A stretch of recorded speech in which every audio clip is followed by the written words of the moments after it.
All right, so hi there, my name is Taylor McIntosh, and I will be giving the staff presentation for this planning case. I'll start quickly by touching on the planning documents we're discussing for context. In Halifax, we work under three main levels of planning documents, the first being the regional plan. The regional plan, on a broad level, directs where growth and services should occur in our region. The region is then broken down into a number of community plans. Community plans contain policy on where, how, and which types of development may occur on a more detailed level. These are also called secondary municipal planning strategies. And then, following the direction of the community plan, each community has a land use bylaw, which contains zoning and specifies what can be approved by obtaining a permit only. This application requests a change to the Regional Center Secondary Municipal Planning Strategy and Land Use Bylaw. The requested change is to reduce the required setback above the street wall height from side lot lines, and this is to construct a 9-story, 168-unit mixed-use building. Just to be clear, the 9-story building is generally permitted as of right, so requires a permit only. We are here today because they have requested a change to a specific requirement to accommodate a desired building design. And so council will be making a decision on whether or not to approve that change, but the building approval still remains in the as-of-right process. The subject site is located between Queen Street and Birmingham Street, north of Spring Garden Road, and the site is presently vacant. Here are some photos shown from the Queen Street and Birmingham Street frontages to get a sense of how the site looks today. The site is within the downtown designation of the Regional Center Secondary Municipal Planning Strategy and the DH, or Downtown Halifax zone, of the Regional Center Land Use Bylaw. So in terms of the change being requested, currently the bylaw requires that in the DH zone, portions of a building above the street wall height must be set back from side lot lines no less than 4.5 meters. There's a diagram demonstrating the requirement here, but to try to put it in a bit plainer language, when you think of a newer apartment or larger building, they typically have a lower portion, which we call the podium, and an upper, thinner portion, which is sort of the tower portion of the building. So what this requirement is saying is that although the lower portion of the building can be built right to a side property line, the upper portion of the building must be pushed back at least 4.5 meters away from the side property line. This is to create a gap or separation between upper portions of existing or future adjacent buildings. The applicant proposes to reduce the setback to 0 meters. This means that the building could be built to the property line for the entirety of the building's height. This is requested to accommodate a unique building design, and it will also allow 16 additional units. It will also result in a more continuous streetscape, matching the 0-meter setback of an adjacent building. This is a site-specific request, meaning the change would affect only this property.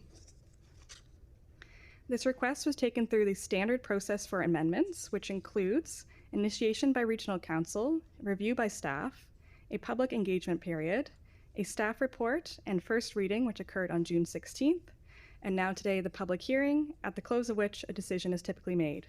That decision is then subject to a provincial review period before becoming effective. In terms of staff review, we looked at the existing policy context for the area, and items of note include that we are in the downtown designation, which is intended to promote compact and intensified downtowns. When we look at the regional center, it is the downtowns where larger or more dense buildings are intended to be located. We are also within the Spring Garden Road precinct, which is a sub-geography of the downtown designation. This precinct recognizes that Spring Garden Road is a prominent and pedestrian-forward area and encourages defining landmark development to support this. The plan has also a few overall urban design goals, which include promoting contextual design, with the objectives of this including recognizing the built character of an area around a development project and supporting the creation of distinctive buildings.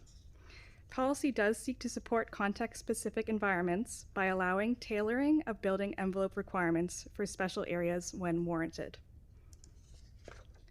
So when we look at the context of this site, we see that it is a fairly compact area. It's one of the more dense areas outside of the core of downtown. There are a number of larger buildings built before the Regional Center Built Form Framework was brought in, some of which do feature a 0-meter setback for the entirety of their height. One of these buildings is the Bond Building, which is shown here on the left. This is a building that was built for its entirety of its height along the shared property line with the subject site. It's about 7 stories. So, when considering this context, the requested change is considered to have merit, as the proposed amendments would permit a context-specific design by matching the 0-meter setback of the northern adjacent Bond Building, creating a more harmonious urban form and continuous streetscape. It would enable a distinctive building envelope, which when established pointedly in prominent locations can contribute to a sense of place and frame the street by create visual interest.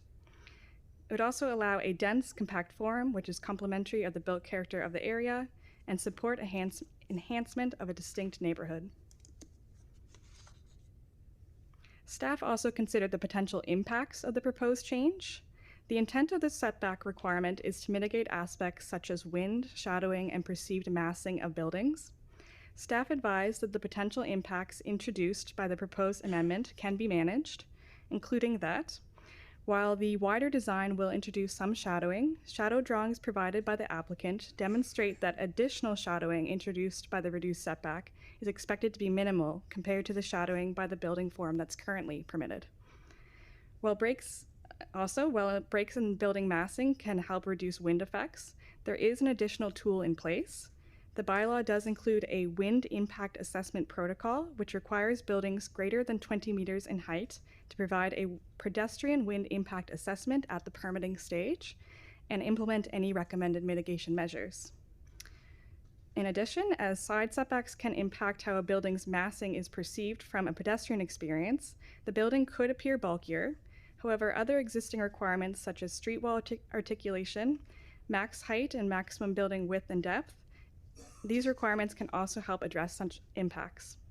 Staff note that this location is considered favorable to allowing a wider building given the comparably lower maximum height precinct of 28 meters, which is generally aligned with the existing urban context and will result in less shadow cast and less vertical building bulk compared to a building in a higher maximum height precinct.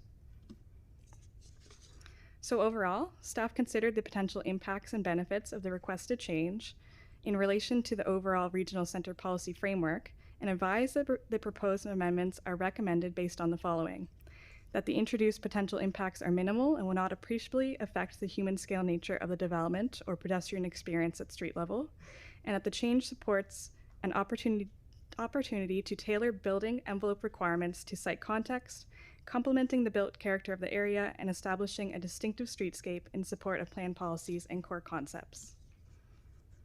Just a note on public engagement for this case. Engagement included signage on site, 531 notification letters sent to nearby properties, and a webpage. The webpage received 365 unique views. We received 4 contacts, all of whom did express opposition. Feedback included concern regarding construction disruption, blockage of sunlight and wind tunnel effects, desire to keep rules in place, and concern regarding precedent setting, and impacts to neighboring windows. In conclusion, staff do recommend that Regional Council approve the proposed amendments. And just one final added note. In the time between the first reading and this public hearing, staff did identify a drafting error in the proposed policy that would implement this change. So I just want to note that for accuracy, the area councillor has been provided with wording to make a minor change to the proposed policy. This change, as shown here, removes the term side yard from the policy, as this is not technically a yard requirement. This is just to ensure alignment with the bylaw language, but there's no change to the actual application of the requirement. And with that, I'll conclude my presentation. Thank you. Thanks so much, Taylor. Appreciate that. I will now ask if there are any questions from council of clarification to Taylor. And let me just get to the right screen. Yes, Deputy Mayor, please. Thank you, Mr. Mayor. Thank you, Taylor, for the presentation. So one of the things I'm becoming increasingly concerned about is the creation of urban heat sinks through the lack of street trees. And while you talked about the quality of the pedestrian environment, I didn't hear much about environmental concerns. Like in the photo, in the image that is presented, there's a green space in front of the building, there's trees in front of the building, there might even be a grassy meadow. In reality, it's all hardscaped. So in your assessment, did you look at the ability to plant street trees there without a setback from the sidewalk? In Toronto, all sidewalks now are 3 meters from the building to the curb to allow for street trees. Was that considered at all, the environmental aspect of the pedestrian environment?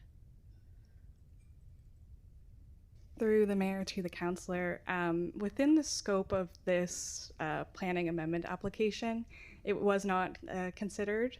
This is just considering whether we change the side setback of the building, but the building itself goes through the as-of-right process, so follows our existing rules. So it's not within scope of what's being considered through this. I do understand the comment, but unfortunately, no, it's not considered here. And is there any room to negotiate in a situation like this where we reduce the side setbacks in exchange for a further front yard setback for street trees? To negotiate, not necessarily. No, I would say no in this case. It's not like a development agreement or similar where we have policies that are speaking to what we require of an application. This is just a request to change one rule, and so we don't necessarily have the same negotiation pattern. Right, so with the change of the rule, will it increase the building envelope? It will make for a wider building above the street wall, yes. Right, so we're giving something with nothing in return, essentially, is the ask. Yes, yeah, there would be 16 additional units within the building. However, we're not asking for something off-site or elsewhere in the building for this application, no. Are there any more development, like for 16 units? Do we get anything, like anything for that? That increase in density and in unit count? In this like process. A density bonus or like a development charge, like anything? Not that I am aware of, no. Okay.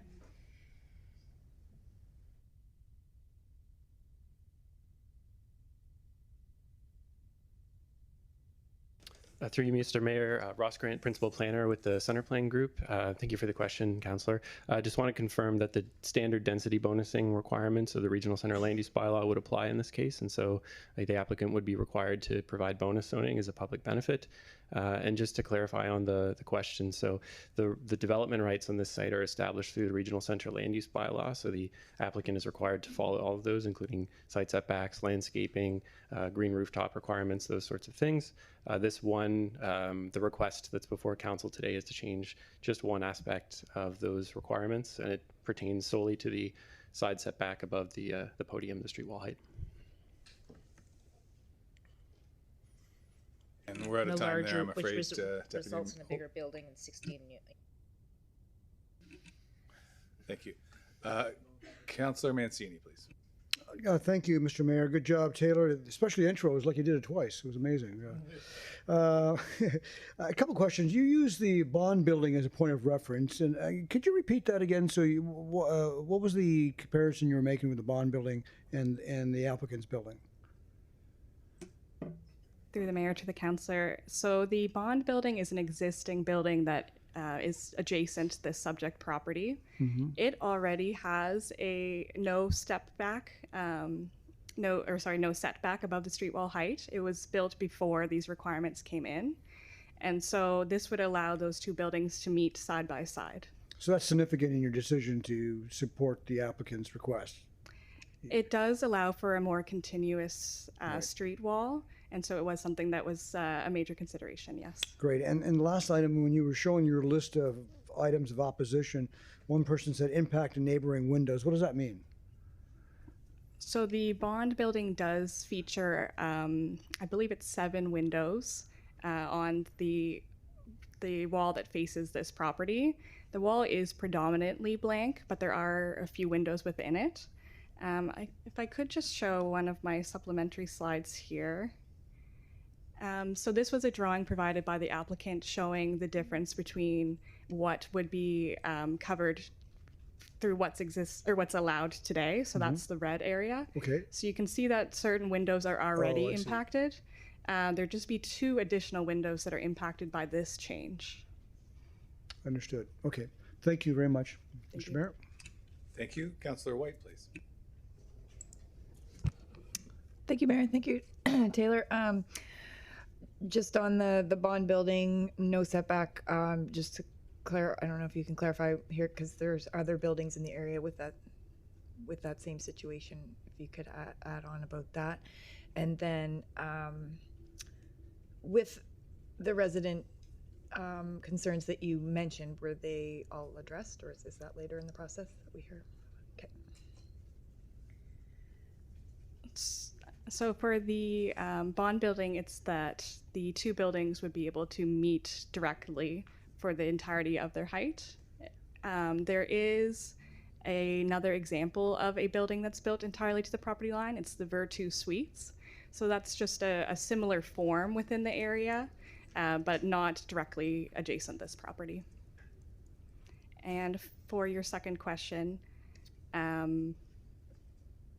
so for the concerns, sorry, just one moment.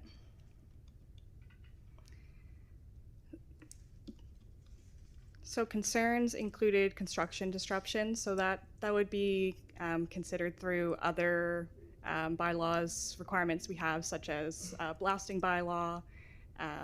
It's not something that would necessarily be through this process. They would be building a building as a right with a permit. Whether we change this requirement or not is not necessarily going to change the construction disruption. Blockage of sunlight and wind tunnel effects. I did mention how the shadowing is quite minimal when you compare it to what is allowed as of right today. Wind tunnel effects, there is the wind study that is required at the permit stage, so that's another tool in place to consider wind effects. Desire to keep rules in place is an overall concern, not necessarily something that could be addressed specifically with this requirement.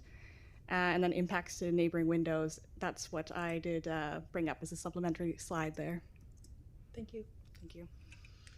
Okay, thank you. I don't see any other questions of clarification for you, Taylor.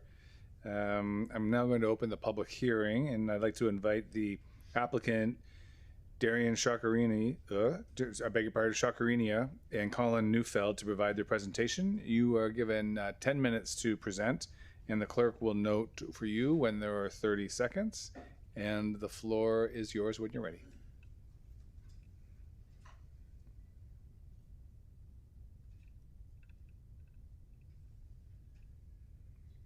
Okay, thank you, Mr. Mayor. Good evening, Mayor, councilors, staff, and members of the public. My name is Darian Shakarinia. I'm an intermediate planner with Fathom Studio, and I'm here on behalf of the applicant tonight. I'm also joined virtually by Colin Neufeld, a partner and architect with 546-8796 Architecture, who will be talking about the design a little bit later. So I'm going to give a pretty brief recap of the planning overview here, because Taylor gave a very excellent presentation, giving you the more in-depth view there. So it's just a general recap. As she mentioned, the property is located within the downtown designation in the downtown Halifax zone.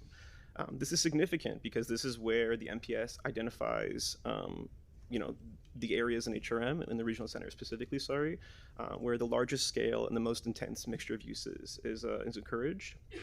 There's also broad support within the MPS, the regional center MPS here, for higher densities and unique built forms. So across the board within the MPS, there's significant policy backing for more density and unique built forms on the site.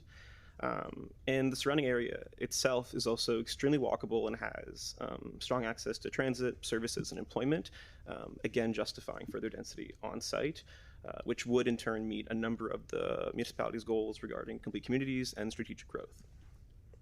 And so this 4.5 meter setback above the street wall from the side lot line, it's a bit of a mouthful, is unique in the sense that it's only applied of the 5 densest zones in the regional center. It's only applied here in the downtown Halifax zone. And within that application too, there are exemptions that are granted, like as you can see on screen here, for example, within the downtown Halifax central blocks. And within the staff report, that's identified as a result of, the unique site conditions that exist there in the built form. And so permitting an exemption here on the site would allow for 16 additional dwelling units to be added here on a baseline, which is in the heart of the peninsula, again, where we're trying to be concentrating density from a policy perspective. But it also allows for a design that capitalizes on those unique site characteristics that we've been talking about. And so on that note, I'm going to pass it off to Colin to really give you that rationale behind how this design is very intentional and how it considers those site characteristics.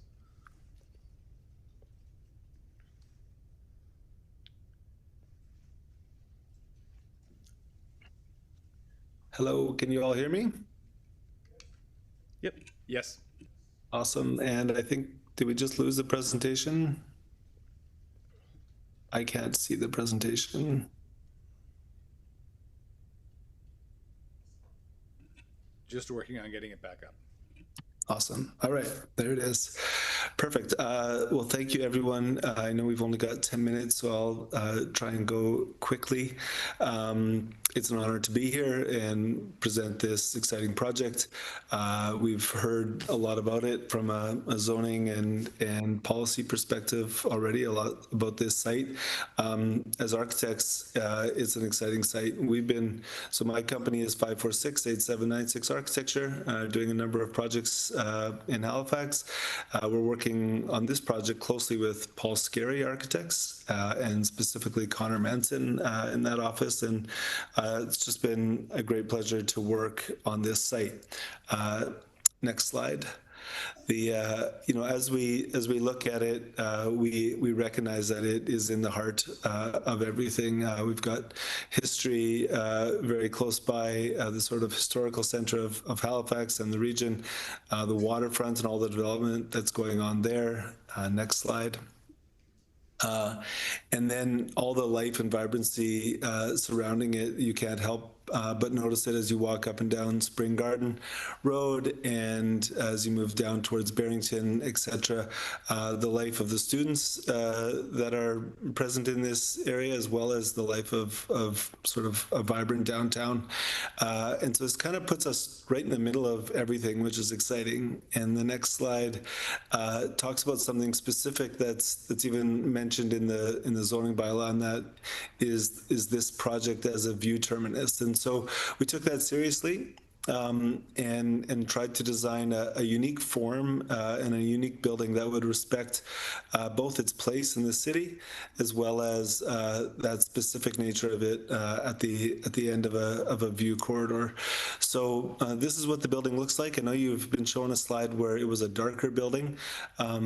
This is the building as proposed with the coloring that we've got here. If you go to the next slide, the goals were to provide a high quality design. Its unique stepped form, as you can see, responds to the angled street line of Queen, and then its sort of rich material expression is something that we think draws on both its, we wanted something that was timeless, if you will. It's such an important part of the city and an important part of this block, and so we're really looking for something that had some weight to it and a timelessness to it. As we move, so this is the view along Queen Street, and if you go to the next slide, it's similar form along Birmingham, but Birmingham runs much more perpendicular to the law lines, so the stepping is less pronounced. But I think in both of these images, you can see how the building tries to step away from the property lines and really respect the pedestrian experience. If you go to the next slide, just a few notes about Birmingham. It's a quieter street with a pedestrian nature. And so we tried to move some of those quieter functions to this side of the street. As we can go to the next slide. This is a site plan. This speaks to one of the questions from council earlier, maybe of landscape. You can see the area allowed for landscape along Birmingham with street trees. And then along Queen Street, there's significant planters provided into the stepped form to allow for that. And then there's an significant placement of and location for public art that's located in that red rectangle, and that is right at the end of the view terminus. While we think the building is beautiful and will be primarily what you see at that view terminus, it also creates an opportunity for that public art and that as an opportunity. Next slide. So this is kind of how it works at street level. There's commercial that is towards the south end of the site, and that is closer to Spring Garden. Then we've got the lobby and the sort of public-facing nature of that, and then residential wrapping from Birmingham towards Queen. Next slide. So this is how the building stacks itself up, commercial and public-facing glazed facades facing Queen, townhouse units with grade-oriented doors and patios facing Birmingham, and then the building kind of steps away from the streets and moves up towards the top with a skylight right at the top, providing light all the way down into the lobby. Okay, next slide. There's an opportunity within the view corridors that we're respecting the view plane from the Citadel, but there's a few opportunities where you're permitted to go higher. If you go to the next slide, that allows for this really unique sort of sliver of glazed building on top of this that will have amenities. And if you go to the next slide, you can imagine this rooftop being both occupied, indoor and outdoor, and with incredible views towards the harbor and the waterfront and towards Citadel. Okay, next slide. So, and maybe go to this is the building in elevation form. If you go to the next slide, I think you're going to see those two red rectangles are where the side yard setback would be required, and the big red rectangle represents the building, the bond building that we've talked about already, and showing how it matches the height of this building. If you go to the next slide, that just shows it in 3D form, and we taking this into consideration, you can see how the building being proposed steps away from the street as it moves up, and it actually steps further away than the street wall created by the bond building.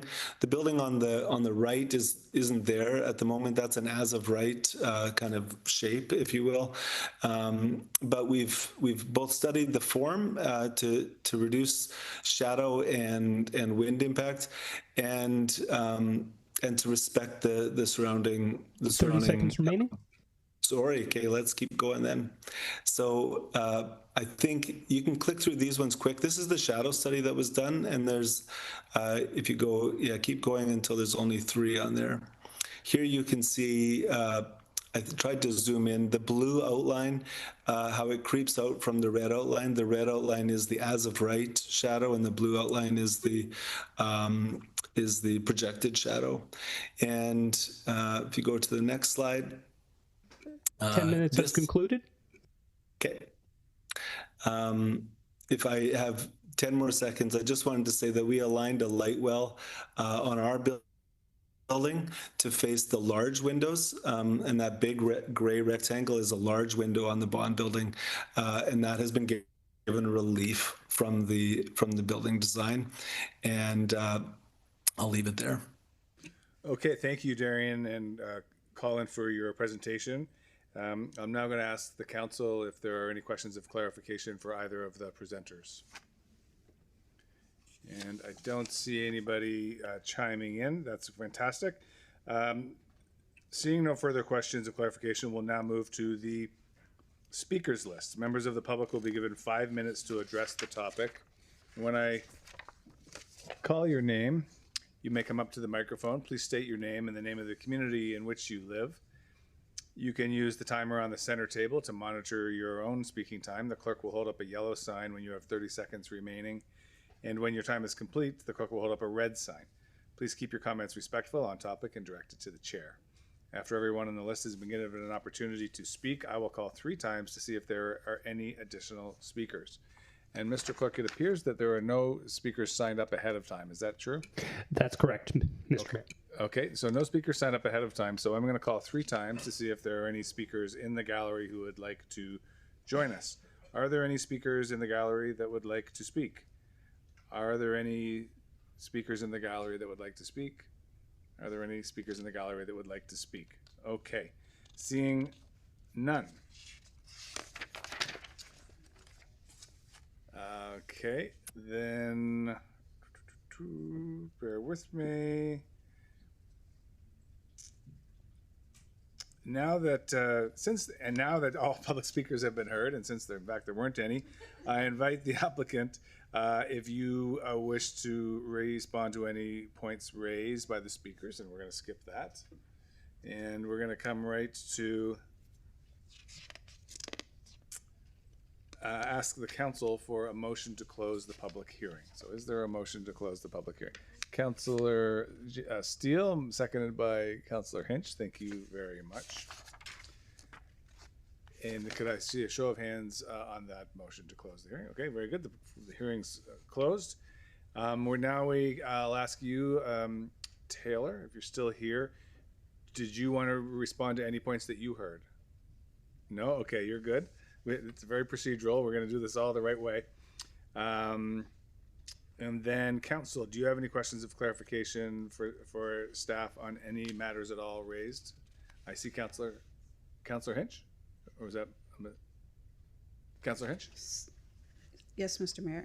I wanted to ask a question to the developer with regards to the light well. I want to know what exactly that entailed. Did you want to speak to one of the designers who presented? Is that? Yes, please. Yes, indeed. I'll let Darian or Colin decide who should answer that. I think Darian's going to probably say me. Can you hear me? He's still there. So we've closed the public hearing, but perhaps staff can answer the question on the light well, if they know the answer. Yes, I see a nod. Yes, so there is a light well in their proposed design that matches up with a window that's not directly on the property line, but it's part of the bond building. It is angled away from the property line. They put a window well there just to allow more light into that existing window. Into the window. And that was a design choice of the developer. Okay, thank you. Thank you very much for that. Okay, colleagues, this is the point now where we need to introduce the motion. Would someone like to put the motion on the floor, please? Councillor White. Thank you, Mayor. I move that Halifax Regional Council adopt the proposed amendments to the Regional Centre Secondary Municipal Planning Strategy and Regional Centre Land Use Bylaw as set out in attachments A and B of the staff report dated June 8, 2026, to reduce the required minimum setback from side lot lines above the street wall height to 0 meters at 1528 Queen Street, Halifax. PID 0007713. And is there a seconder? Seconded by Councillor Hartling. Very good, thank you. Now we will, is there any discussion on the motion? I'm not seeing any. We'll now, questions called, we'll now vote by hand. So all those in favor, oh, I see a Councillor White on the board. Thank you. I'm just, as Taylor alluded to, I have an amendment, but I'm just reading what I read and I'm wondering if it's already in there. I don't see side yard in what I read. I still need to read it. Okay. Okay. So this is an amendment with the slight language change that the policy D15.5 of attachment A, correct, be amended to 1, strike out the text side yard, and 2, add the text from side lot lines after the text above the street wall height. Seconded by Councillor Cleary. If I heard that correctly, it's just being a little bit more specific and improving the language of the motion. Is that about right? Yeah. Okay. I see nodding heads. Yeah. Very good. It's for the secondary municipal planning strategy within the report. So Okay. that's why I was confused with, it's not the actual motion, it's within the report. Yeah. Within the report. Okay. Thank you. So that was an amendment. Wait, can I just back up a second here? You're trying to amend the staff report, an attachment to the staff report? Yes, it's from staff and it's attachment A of the staff report. And it's so- not part of the plan or the perhaps- policy? Yeah, it's part of the regional center secondary MPS. So, maybe it's not for the motion. Maybe this right. was the wrong I time to do mean, it. the staff's report is the staff report, know, right? but- And so you could note for the record that there's maybe some clarification required there, but I would not plan to amend the staff's report. Well, Am I missing something, maybe? Yeah. Taylor, do you mind? Yes, so the intention is that the attachment that brings in a new policy for the MPS, that there's a wording change that's required there, just to take out the term yard, as it's not a yard requirement. So it was our intention that through this motion that would be changed as, I believe it's called a friendly amendment. Okay, so it's not substantive, which is the key part. That's fine. No, but the confusion is it doesn't change what I read out. It changed something within the staff It's an report. amendment to the attachment, which is Yes. fine if everybody's in Yes. agreement. Okay, so on the floor is the main motion, and now we have, and that's been seconded, and we now have an amendment on the floor, and that needs a seconder. Oh, Councillor Cleary already seconded that? Okay, so now we will have a hand vote on the amendment. Sound right? Okay, all in favor of the amendment? Show of, I see a lot of confused faces. Mr. Clerk, would you like to say something? Thank you. So yeah, if I follow where we are, the amendment's been moved and seconded. So now we can either just confirm if it's friendly. If it's friendly, we can proceed. If we would like to have a recorded vote, we can do that as well. It's been determined that it is friendly. Then in that case, that's approved, and I think we can go back to the main motion. Okay, and I don't see any names on the board, so I think we're ready for the question. And Mr. Clerk, am I correct? We can vote by hand. This is a digital vote. Thank you.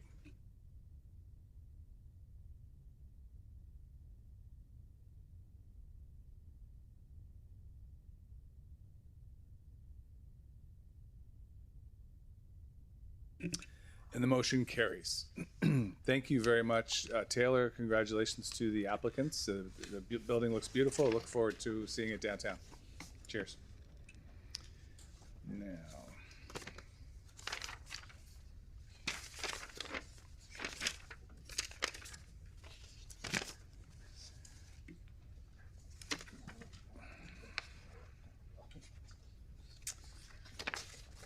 We will now move on to item 12.2, Proposed Administrative Order SC 110, respecting closure of parcels within the Cogswell District right-of-way, Cogswell District, Halifax.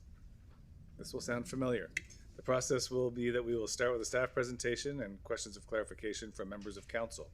The public hearing will open, and in this case, HRM is the applicant, so we will then go directly to the public hearing speakers. Speakers can participate for a maximum of 5 minutes. Please keep your comments respectful, on topic, and directed to the chair. The clerk will announce when you have 30 seconds remaining and when your time is complete for all speakers. After everyone on the list has been given an opportunity to speak, I will call 3 times to see if there are any additional speakers. Speakers can participate in person, or if you pre-registered by the deadline, you have the option to participate using Zoom. There is no deadline to speak in person as long as you are present in the chamber when I call for speakers. And Mr. Clerk, was there any correspondence received for this public hearing? Thank you, Mr. Mayor. I can confirm that there was correspondence, and that has been circulated to all members of Regional Council. Okay, thank you very much. We will start with a staff presentation, and when you're ready, the floor is yours, sir. Good evening. My name is Matthew McCackern, Assistant Program Director in the Major Projects Office, and I'm here tonight to talk on the right-of-way closure for the Cogswell District lands that were created. As part of the City Building Initiative, of the Cogswell District project, the sale of the parcels of land created through the removal of the overpass for mixed-use development has been envisaged. Closing the street right-of-way is the first step in the sale of these parcels. Parcel B has previously been closed as a street designated surplus and transferred to a new owner. We will be closing the street right-of-way for park parcels without underground utilities. In front of you, there's a map of the downtown core where Cogswell is located. The parcels to be closed are CIA, CIC, CID, CIE, CIP1, CIME, and CIP2. To close a public street, a public hearing must be duly advertised and held. Following the outcome of this public hearing, council can approve the administrative order for SC 110 to permanently close the right-of-way. This is the staff recommendation for this matter.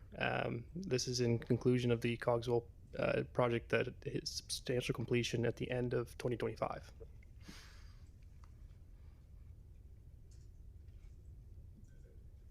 Short and sweet. Thank you very much for that, Matthew. Colleagues, any questions of clarification of Matthew? Not seeing any. I'll now open the public hearing, Just and we'll before, if I may, Mayor, please. sorry.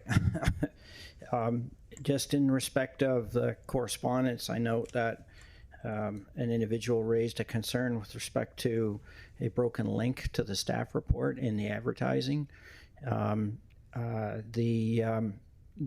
staff report was properly posted to the agenda page. But as a courtesy, we usually provide a link that will draw people to that. We have, though, reviewed it, and the requirements for the advertising have been met. We're satisfied with that. I just want to put that on the record and apologize for the problem. The link was provided to the individual who had raised it, and so the matter's been dealt with. But thank you for that. Okay, thank you very much, Mr. Solicitor. We got to the point of opening the public hearing and move to the speakers list. Members of the public will be given 5 minutes to address the topic. When I call your name, you may come up to the microphone. Please state your name and the name of the community in which you reside. You can use the timer on the center table to monitor your own speaking time. The clerk will also hold up a yellow sign when you have 30 seconds remaining, and when your time is complete, the clerk will hold up a red sign. Please keep your comments respectful, on topic, and directed to the chair. After everyone on the list has been given an opportunity to speak, I will call 3 times to see if there are any additional speakers. And Mr. Clerk, is it the case that there are no speakers signed up ahead of time, or do you have a list for that? I believe that we do have one name on the list, and I'll just provide that shortly. Okay, thank you. Thank you.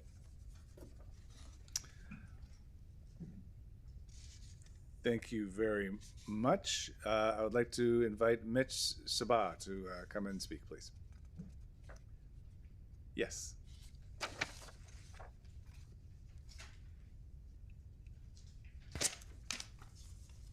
Just gonna.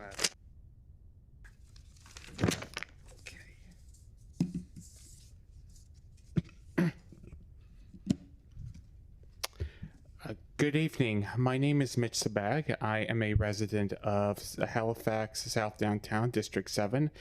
Mayor Fillmore and councilors, we are here today to discuss Administrative Order SC-110 and the proposed closure of right-of-way parcels in the Cogswell District.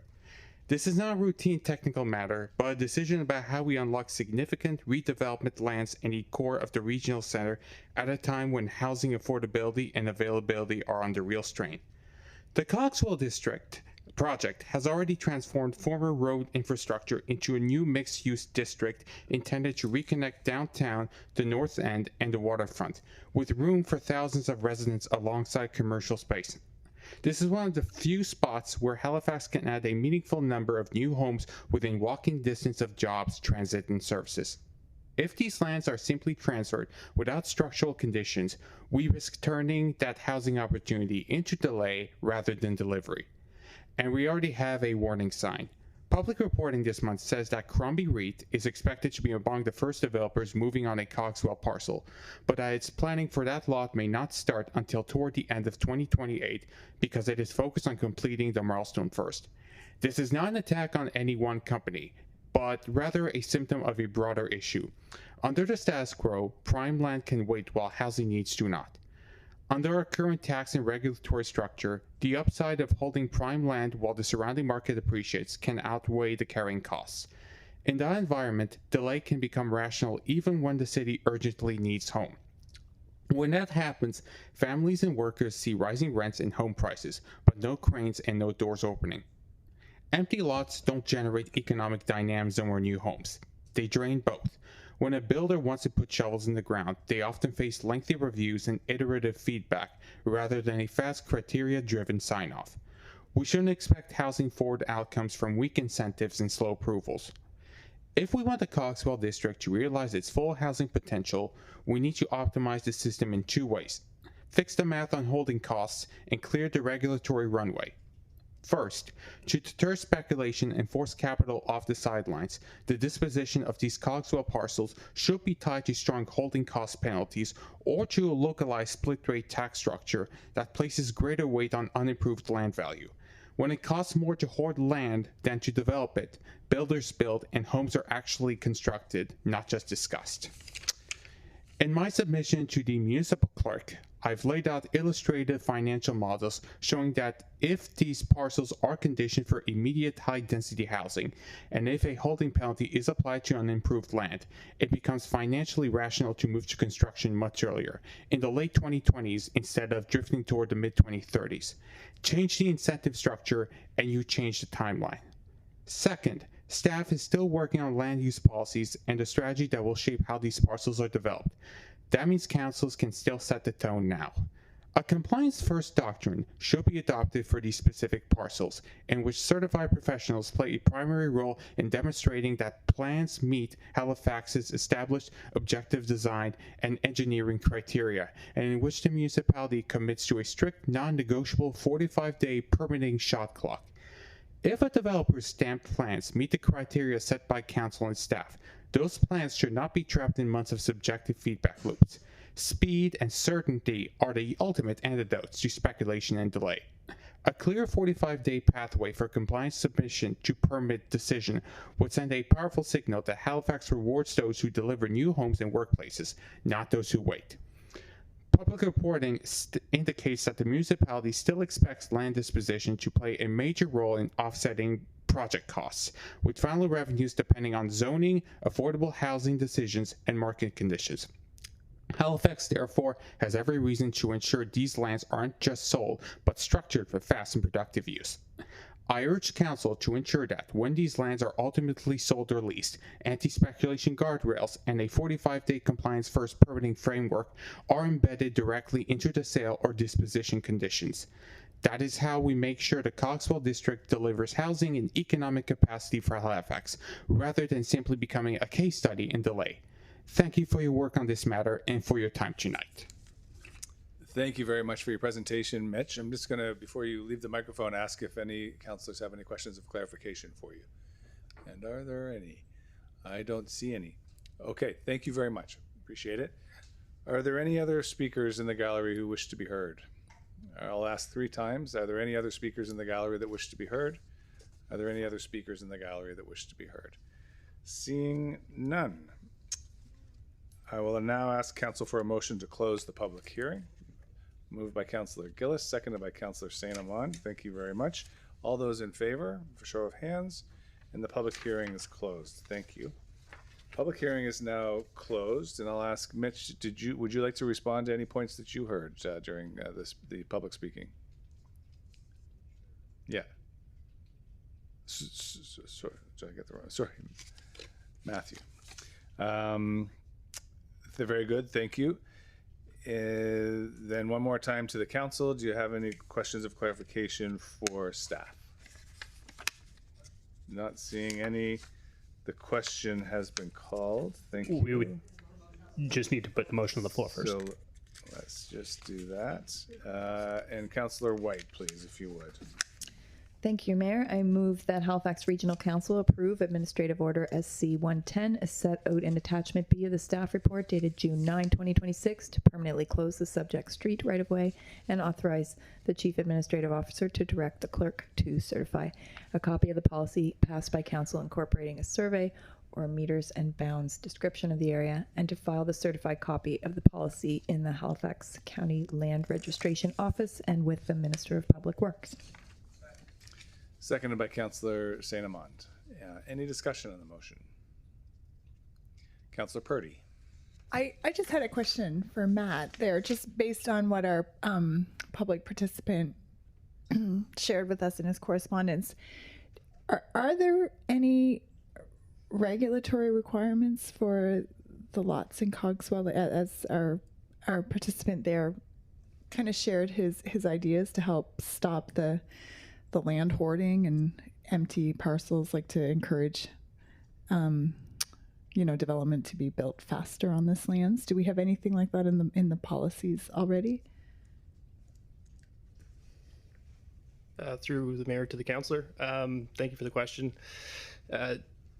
This hearing today is strictly to close the right-of-way. This isn't to set any sort of municipal planning guidelines as far as how the lots are handled. That's going to come later this year by staff when we return with the disposal plan. Okay, perfect. Yeah, so this is strictly just to create the right-of-way space. Okay, I was impressed with your correspondence, so thank you for providing that. And thanks, Matt, for that clarification. Thank you, and Matthew, if I may apologize for misnaming you there. My bad. Okay, I don't see any other names on the list. The question has been called. It looks like we're ready for the vote. It's a digital vote.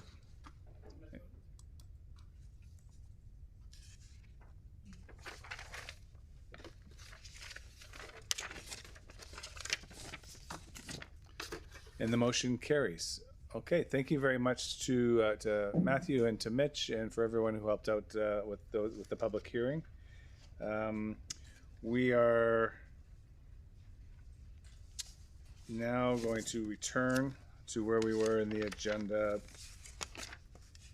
several hours ago, which brings us to, I think we're on 1519. Pension plan update and directions. You're at the pension, yeah. So that brings us to 15.1.9, HRM pension plan update and directions. And I wonder if someone would like to put the motion on the floor, please. Oh, Councillor St. Amand.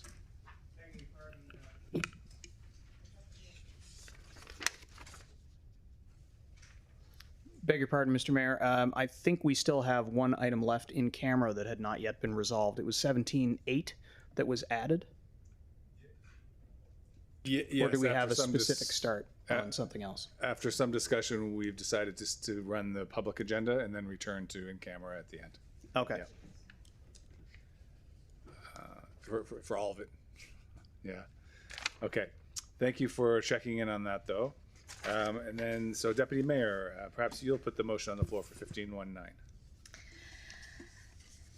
Gladly, Mr. Mayor. I move that Halifax Regional Council rescind the direction that the mayor write a letter to the Federal Minister of Finance regarding the ministerial waiver, and to direct staff to pursue discussions with Nova Scotia Pension Services Corporation and engage Mercer PSSP actuaries to conduct an actuarial impact study with respect to the amalgamation of the HRM pension plan with the Public Service Superannuation Plan, PSSP.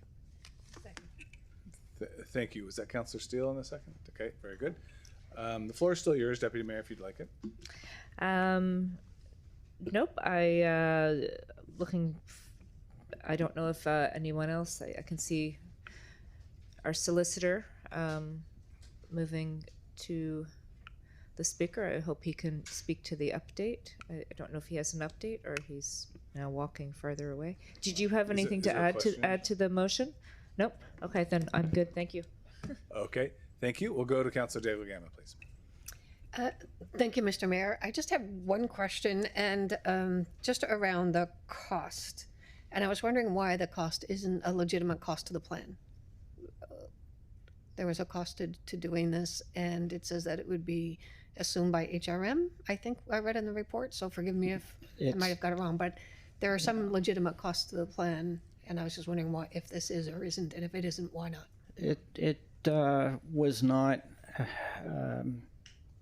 something that the committee, the entirety of the committee, was comfortable with. It was seen more as a question that was raised by the amendment to the council motion in January that there was interest in exploring this, and so it's not been approved as an expenditure of the plan by the committee.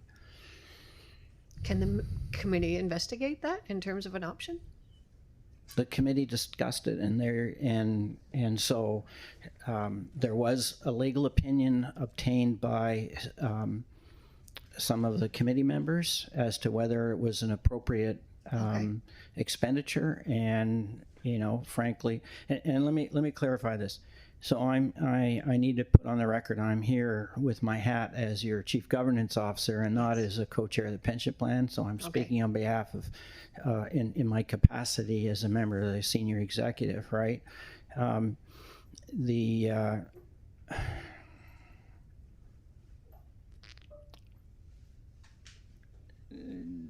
There is mixed feelings as to whether there is value in pursuing this or not.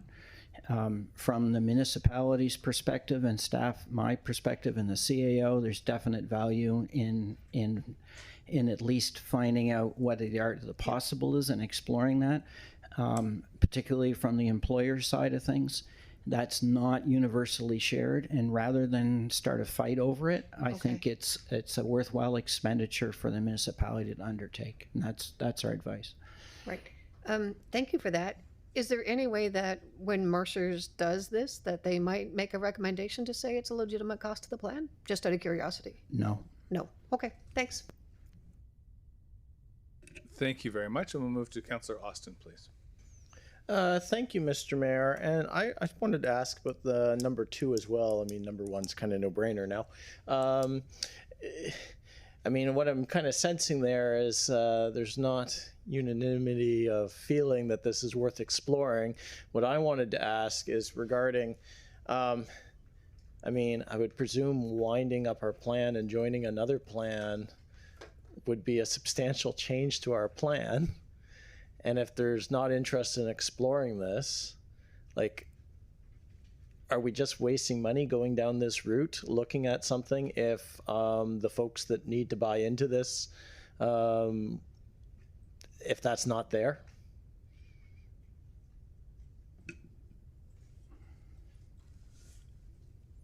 There's some matters better discussed in camera, frankly. The plans actuaries, our pension plans actuaries, did a comparison of the two plans.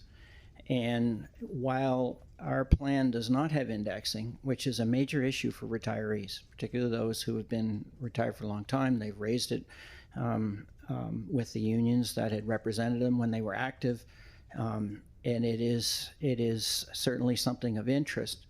The plan that we have, rather than having indexing, has what I referred to as stacking, in which we discussed in January.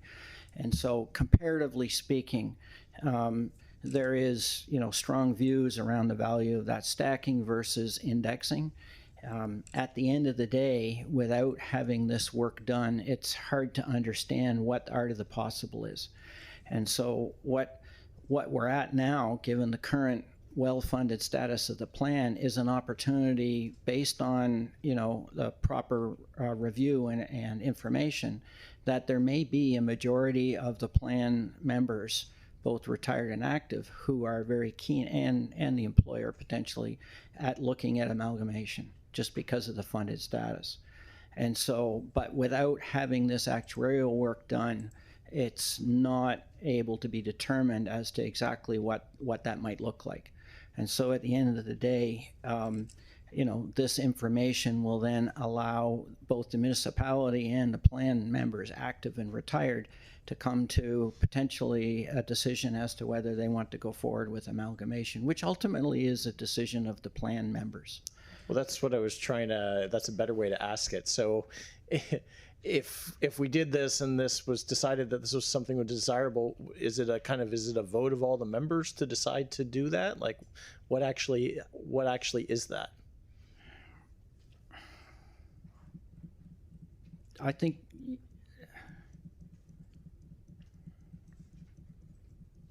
it would depend on the type of amalgamation and where we're at. And I'd be more comfortable in having this discussion in camera. I wonder if we could defer this, and since we have to go in camera later anyway, if we could defer this so I could ask that question then.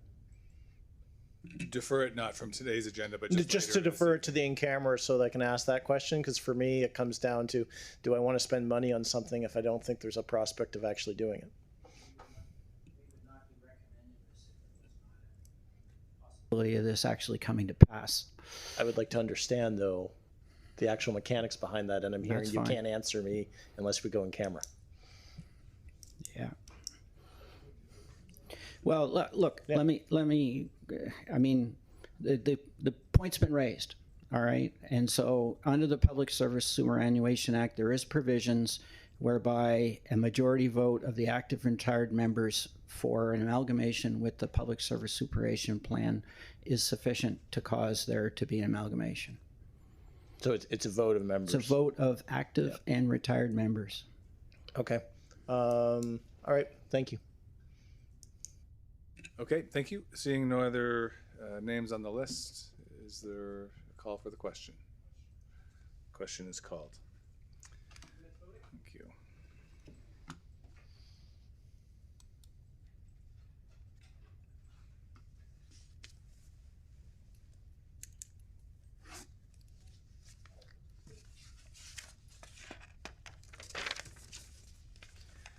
And the motion carries. Thank you very much. This brings us then to 15.2.1. Oh, what have we done now? Should be at subdivision connectivity. EMO. Yeah, oops, sorry. I got Mitchy trigger here. Thank you. We are at 15.1.10, Regional Subdivision Connectivity Review. We'll begin with a presentation by staff. So I would welcome the presenters to take the podium, and the floor is yours when you're ready.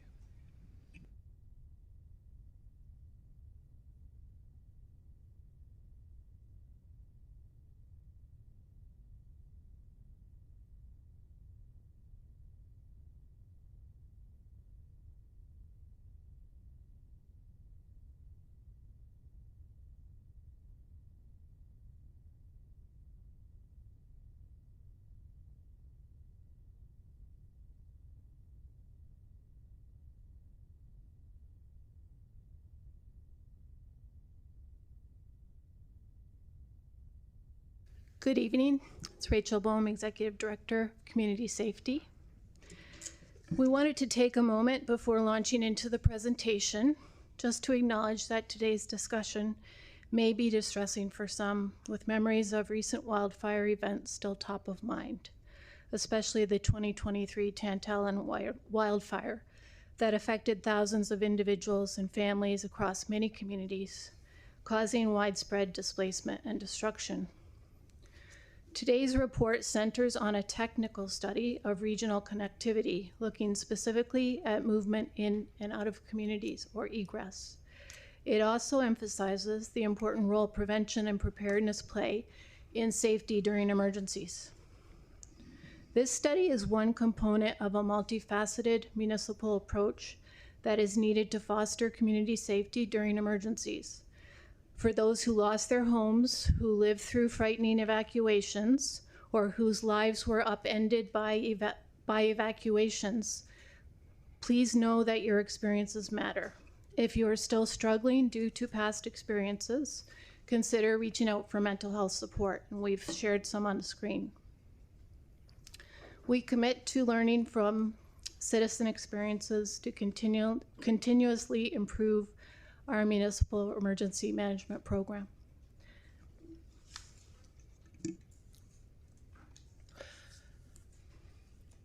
Good evening, Deputy Mayor Mike Connors, Manager Transportation Planning. I'm here with my colleague Emad Aziz, Director of Emergency Planning, to run through a presentation on this report.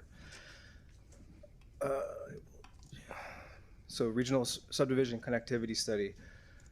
So the origin of the report: in March 2025, Regional Council directed staff to complete a region-wide study to identify areas that may be vulnerable to access and egress challenges and develop a strategy to prioritize improvements. This came alongside council direction to proceed with an emergency egress road connection from Westwood Hills to Highway 103 and further investigation of community connector road options between Westwood Hills and Upper Hammonds Plains. A key challenge of this kind of assessment is the extensive size of the road network across the region. Geographic Information Systems, or GIS, is a mapping tool that was used to help make this process more efficient.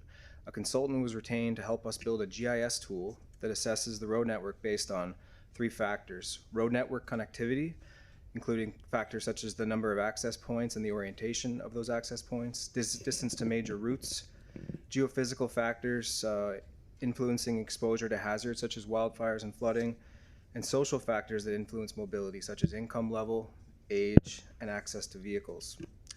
These factors were used by the GIS tool to generate a Community Connectivity Index, or CCI, which is a score that aims to estimate the level of connectivity and potential vulnerability to access and egress during challenges during emergency situations.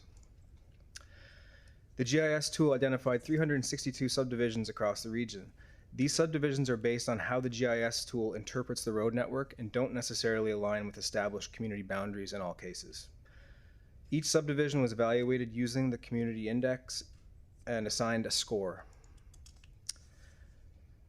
The GIS connectivity tool provides a great way of screening the road network, but it is important to consider that it's not perfect and it does have limitations. There are certain factors that influence risk that the tool is unable to effectively consider.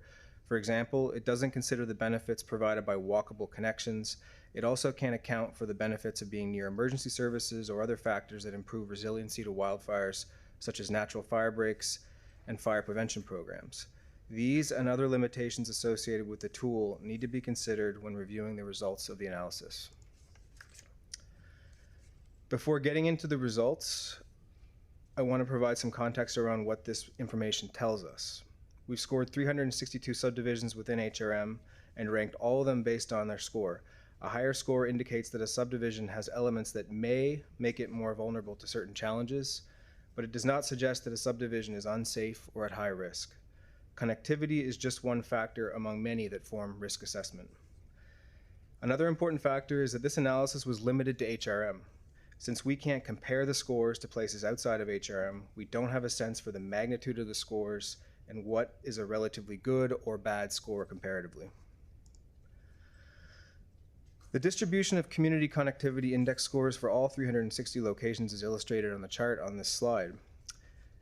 The index score distribution is heavily skewed toward the lower end, with the median score at 0.152, indicating that most communities score quite low. As mentioned on the previous slide, it's important to recognize that the scoring framework here lacks context. We can see which subdivisions in HRM have the highest scores, but we don't have a benchmark for what constitutes a good or a bad score relative to other places. This slide shows 2 examples of subdivisions and can help illustrate what influences the CCI score.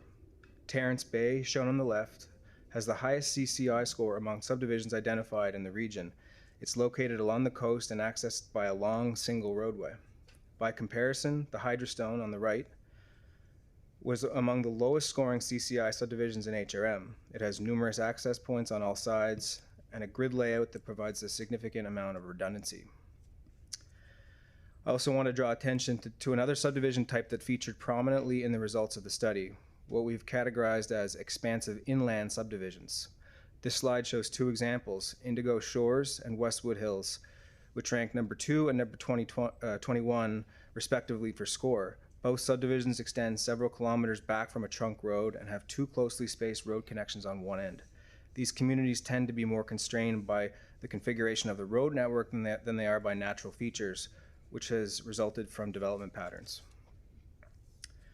So this slide shows the 25 highest scoring subdivisions based on Community Connectivity Index, and I'll discuss a few trends and observations. Coastal communities feature prominently in this list. Coastal and inland, when we look at coastal and inland lake communities, they account for 8 of the top 10 and 13 of the top 25 scoring locations. Expansive inland subdivisions, which I discussed on the previous slide, account for 9 of the top 25 highest scoring locations. The council report provides this list, along with a list of the top 100 highest scoring subdivisions. We expect that there will be interest from councilors in taking a detailed look at these results for each of your districts. We'll do our best to answer any questions you have today, but would suggest follow-up meetings with staff be the best way for us to go about that in a more detailed manner. With the top list of top scoring subdivisions in hand, staff turned to a review of potential interventions that could potentially reduce vulnerability to access and egress challenges. This included a focus on potential roadway connections, policy updates, and emergency planning and preparedness. Preliminary investigations were completed for the top scoring locations to understand how new roadway connections could potentially improve connectivity. We found that in many of the highest scoring locations, it's not expected to be practical to add roads. This was particularly the case in some of the higher scoring coastal communities. The review found that road connection options are more practical for some inland subdivisions. One wider area that's being recommended for consideration of new road connections is along the Hammonds Plains Road corridor. This area includes multiple subdivisions identified among the highest scoring CCI, including 2 of the top 3, Indigo Shores and Upper Hammonds Plains. It also includes Westwood Hills, where road connectivity is already being considered following the 2023 wildfires. Most areas in this area have limited connectivity between them, and all rely on Hammonds Plains Road as an arterial connection. Staff are recommending that opportunities to improve road connectivity within and between these communities be investigated. Other areas where staff recommend that road connections be investigated further include Springfield Lake, Fall River, Miller Lake, Sheldrake Lake, Lawrencetown, and Brookside. This list was informed by the results of this study, but is not intended to provide an exhaustive list of places where new road connections could be considered. Given the significant costs for road construction and recent budget challenges faced by the municipality, it will be important that any investments in road connections are strategic. Further investigation will provide council with more information on the costs and benefits to inform these decisions. Moving from roads to policy updates, a key observation of the community connectivity study is that historic patterns of development have been an important factor in connectivity constraints for many subdivisions in the region. Under current policies and regulations, there's potential for these patterns to continue.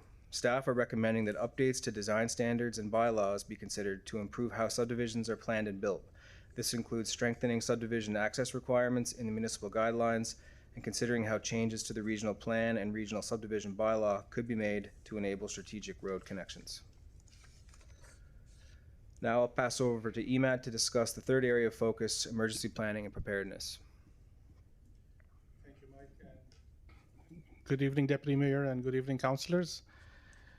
Recognizing it's not possible to retrofit roads in every community, there are other options we can take to improve community resilience, and I like to share them along 2 lenses, the lens of prevention and mitigation and the lens of planning and preparedness. And we'll see an example of that in the next slide.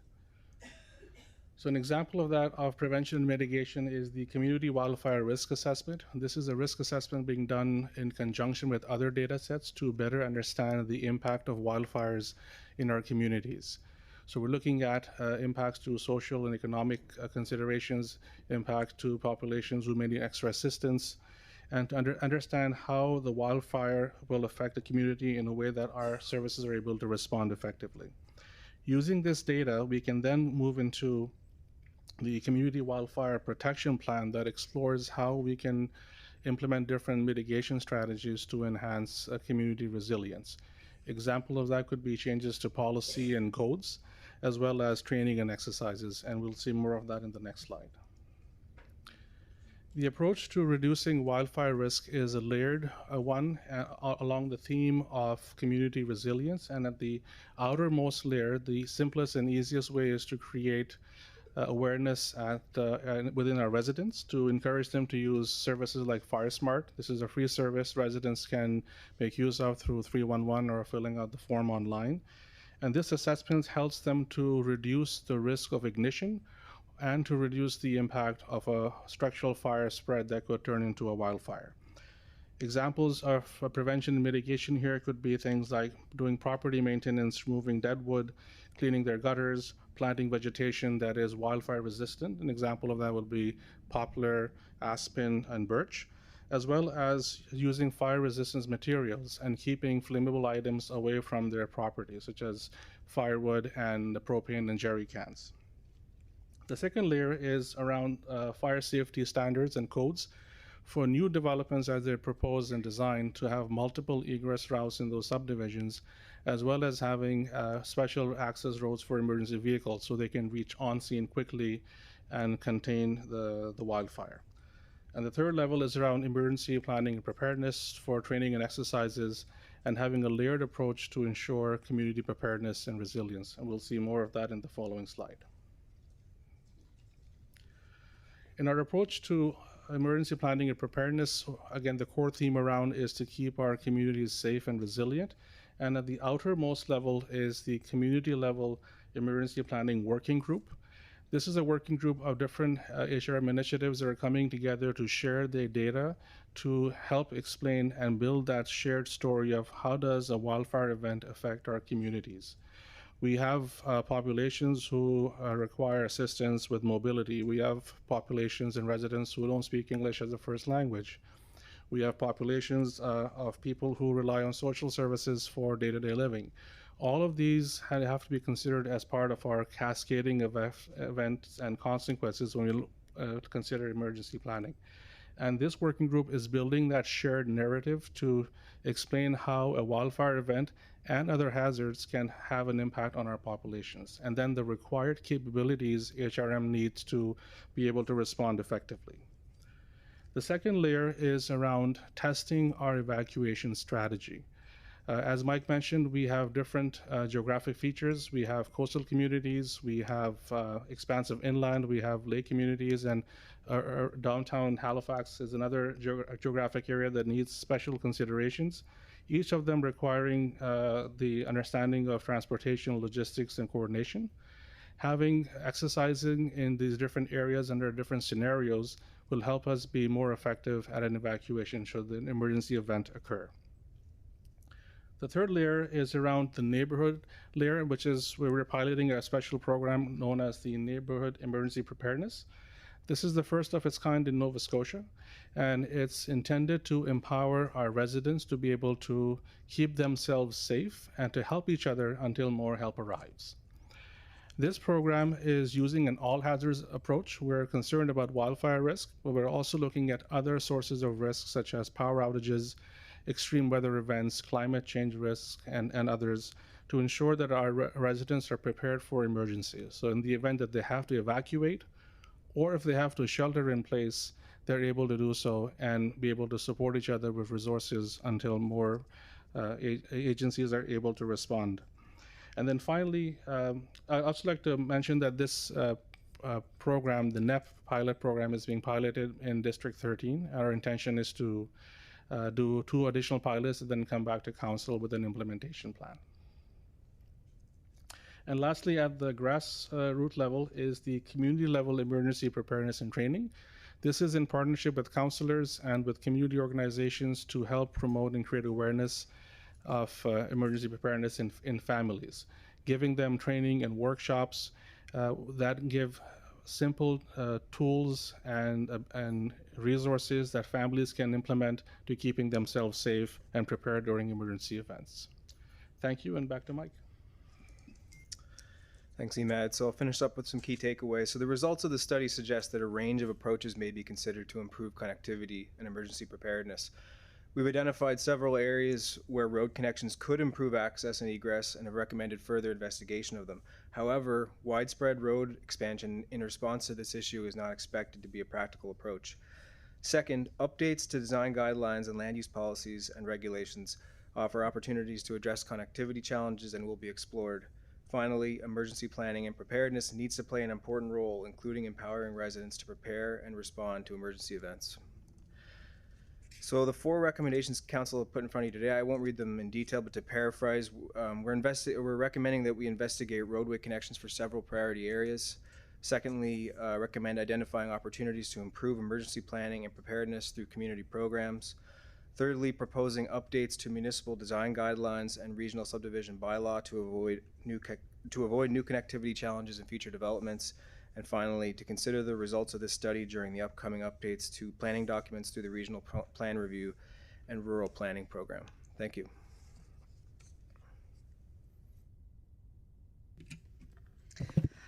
Thank you very much for that presentation. We have some names on the board, and we'll start with Mayor Fillmore. Thank you very much. Deputy Mayor, shall I go ahead and put the motion on the floor? Yeah, okay, thank you. It's moved that the Halifax Regional Council direct the Chief Administrative Officer to 1, investigate potential opportunities to improve connectivity for communities identified with higher vulnerability to access/egress challenges as outlined in the discussion section of the staff report dated July 8th, 2026. 2, identify opportunities to improve emergency planning and preparedness in communities with higher vulnerability to access/egress challenges, including expansion of the Neighborhood Emergency Planning and Preparedness Program, or NEPP. 3, review and propose updates to the municipal design guidelines and the regional subdivision bylaw as necessary to improve the clarity of existing standards and support more consistent, resilient outcomes in future development. And 4, consider the findings of the regional subdivision connectivity study when updating the regional municipal planning strategy, regional subdivision bylaw, community plans, and land use bylaws through the regional plan review and rural planning program. Thank you for that. Colleagues, I'd like to begin by thanking staff and the consultant team for a really powerful piece of work. So thank you very much. A lot of people were waiting a long time and are very grateful indeed for this work. And I also want to recognize Councillors Young and Hartling for their leadership in bringing this issue forward.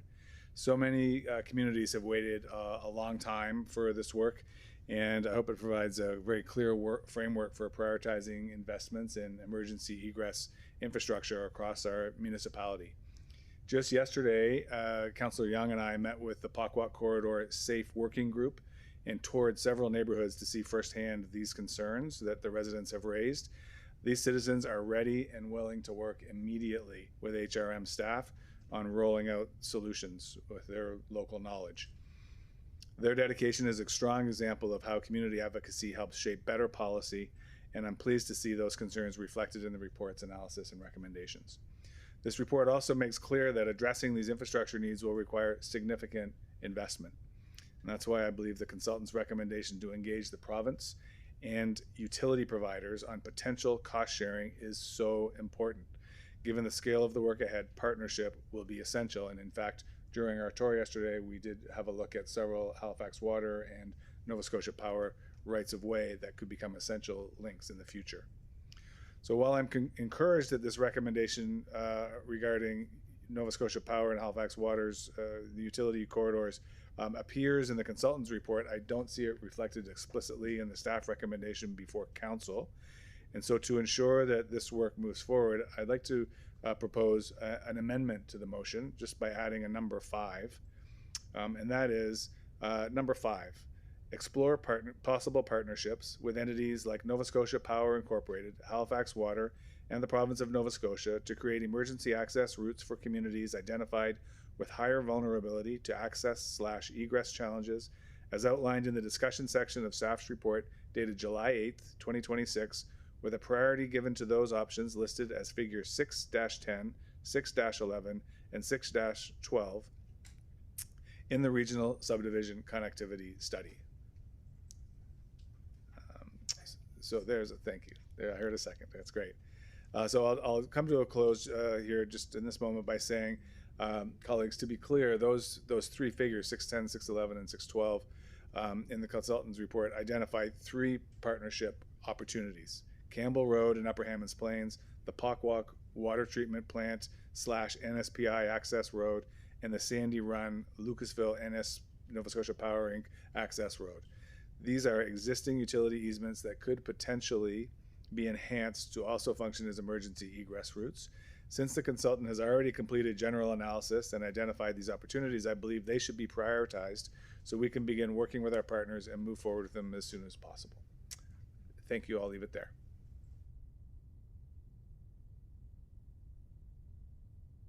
All right, thank you, Mr. Mayor. So an amendment has been made and seconded. So this would be a discussion on the amendment.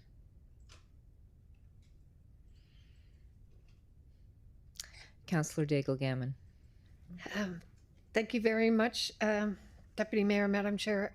Just to be clear on what that number 5 says on the amendment, if we could see it in, oh, you got it up here. It's saying to prioritize a specific area, or is it just those that are perceived to have partnership opportunities? I don't know if the mayor passed this by staff, if they could answer. Otherwise, I might ask the mayor to we've got 25 clarify, please. areas that are high risk out of 300 and some odd. So I'm just concerned about prioritizing within that 25. I'm afraid I don't have those 3 figures in front of me. They were chosen though because they are specific partnership opportunities with external agencies. As to the exact location of them, we'd have to turn to the figures themselves. Do we know them? I'm not sure if this staff, are you prepared to speak to this? So I'm just 610, what were the other? 611 and 612. Right. So, Deputy Mayor, through you, I believe these three proposed links are in the area of the Hammonds Plains Road, north of the Hammonds Plains Road, connecting in through White Hills and up behind Westwood Hills. If I'm reading those correctly, that would be in the part of the area that we propose. It's one of the areas we propose to look at for road connections. We left it fairly vague because we think there's a lot of different opportunities that are worth looking at, and these are opportunities that could be among those. Okay. Add to that, through the Deputy Mayor to the Mayor and to the Councillor. Last Friday I met with Halifax Water, and they are committed to working with us and exploring how they can use their utility roads as egress routes. And I'll take your suggestion and also reach out to Nova Scotia Power to do the same. Okay. I think I got it. All right. Thank you, Councillor Daigle-Gammon. Councillor White. Yes, I'm just wondering if staff could speak to the way I read the report is that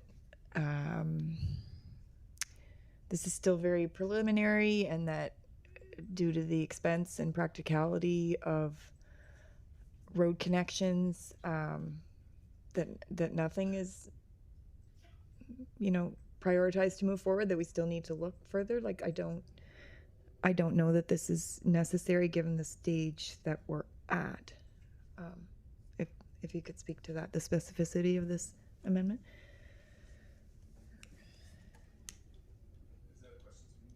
No, for staff. I believe that was a question for staff. Yeah. Through the Deputy Mayor, we haven't prioritized in our recommendations. We would, I guess, look at all these at the same time as part of one study, one follow-up study. We haven't identified a prioritized link in our recommendation. Right. So I guess that's my concern, Mayor. If you want to respond later to it, it's talking about priority to 3 specific things, but I just don't feel like we're at the stage that definitely want to have these conversations with partners, but it doesn't feel like to me where we are in this process that priority is necessary to be given.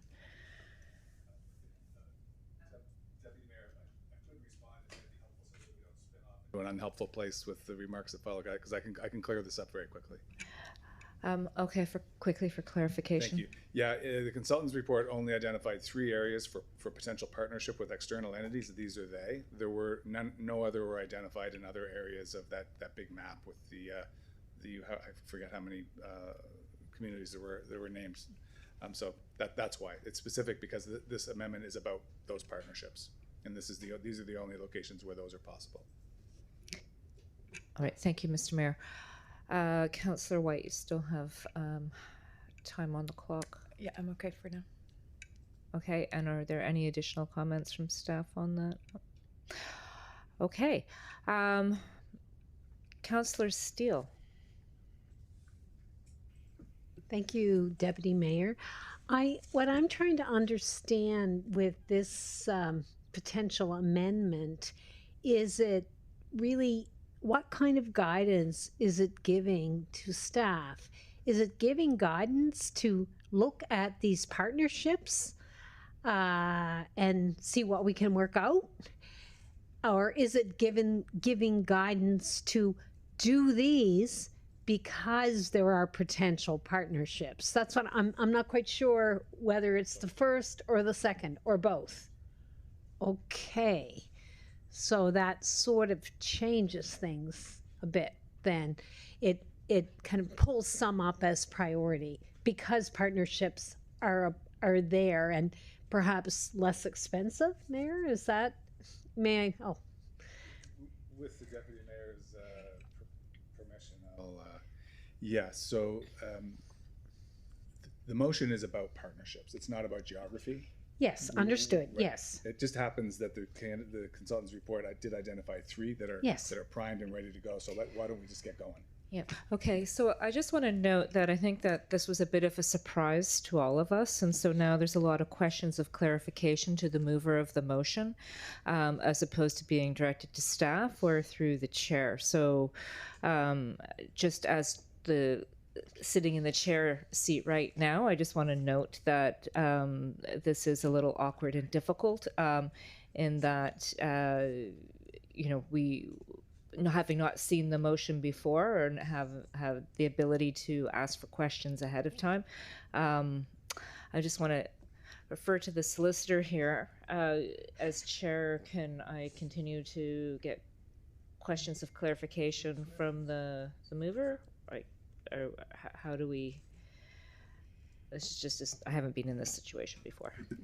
The usual course, Madam Chair, would be for the mover to listen to the questions as they get raised and deal with them on his second round. Okay, so I'm going to do that as just as a way of managing all the discussion and the questions on the board. So my direction to council will be, if you have concerns or questions, note them now. Mr. Mayor, I'll ask that you note the questions and you come back and address council as a whole rather than having this back and forth. That makes sense? Okay, so next on the list I have, yes, Councillor Steele, you still have a couple of minutes. Apologies. Thank you. You go ahead. Thank you, Deputy Mayor. So I guess my question is this for staff. Would you be pursuing these partnership opportunities without the addition of this particular clause? And would these opportunities be viewed as low-hanging fruit even if we didn't have this clause brought forward? Through the deputy mayor to the councillor, we would be looking at these partnerships as part of our natural process for planning and preparedness. We have joint partnerships with Halifax Water and Nova Scotia Power because we deal with them in other events like power outages and hurricane events and so forth. So those relationships do exist today. We can use them as opportunities for quick wins and to be able to see how we can leverage those partnerships to look at egress routes. Okay. And if this amendment were adopted, would it change how you do your business? In my professional opinion, it would help us with the support that we need from council to push certain things forward. So yes. Okay, thank you. All right, thank you. Councillor Austin? Thank you, Miss Deputy.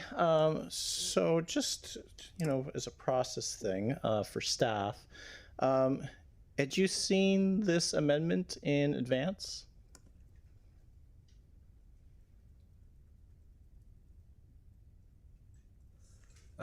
Deputy Mayor, through you, I heard about it. I heard that there may be something coming around this. We've heard from the community but we heard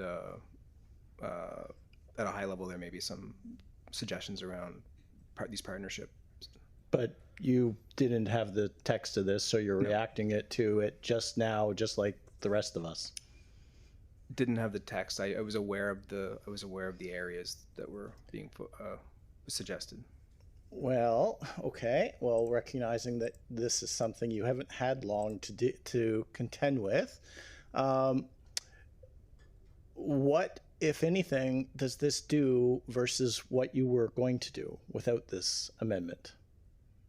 Because when I look at number one of your motion was investigate potential opportunities to improve connectivity for communities identified with higher vulnerability in the report. Does not just be what number 5 is really the work you were going to do anyway? Yeah, through you, Deputy Mayor, correct. I think it focuses on a few specific ideas, but those ideas would have been explored through the investigation we intended to do in that area anyway. Okay. The only thing that I would further ask about is just there's sometimes a tension between the thing that is the most bang for the buck in terms of partnership versus the one that's the highest need. Does this motion change that kind of difficult calculations that we're all going to have to contend with and choices by elevating partnership opportunities versus the analysis you were going to do anyway? We would have intended to bring information back to council that would have outlined all the options, this being some of them likely, and let council decide where they wanted to go with it. Okay. Well, I guess I can support this because it doesn't appear to do anything. Thank you.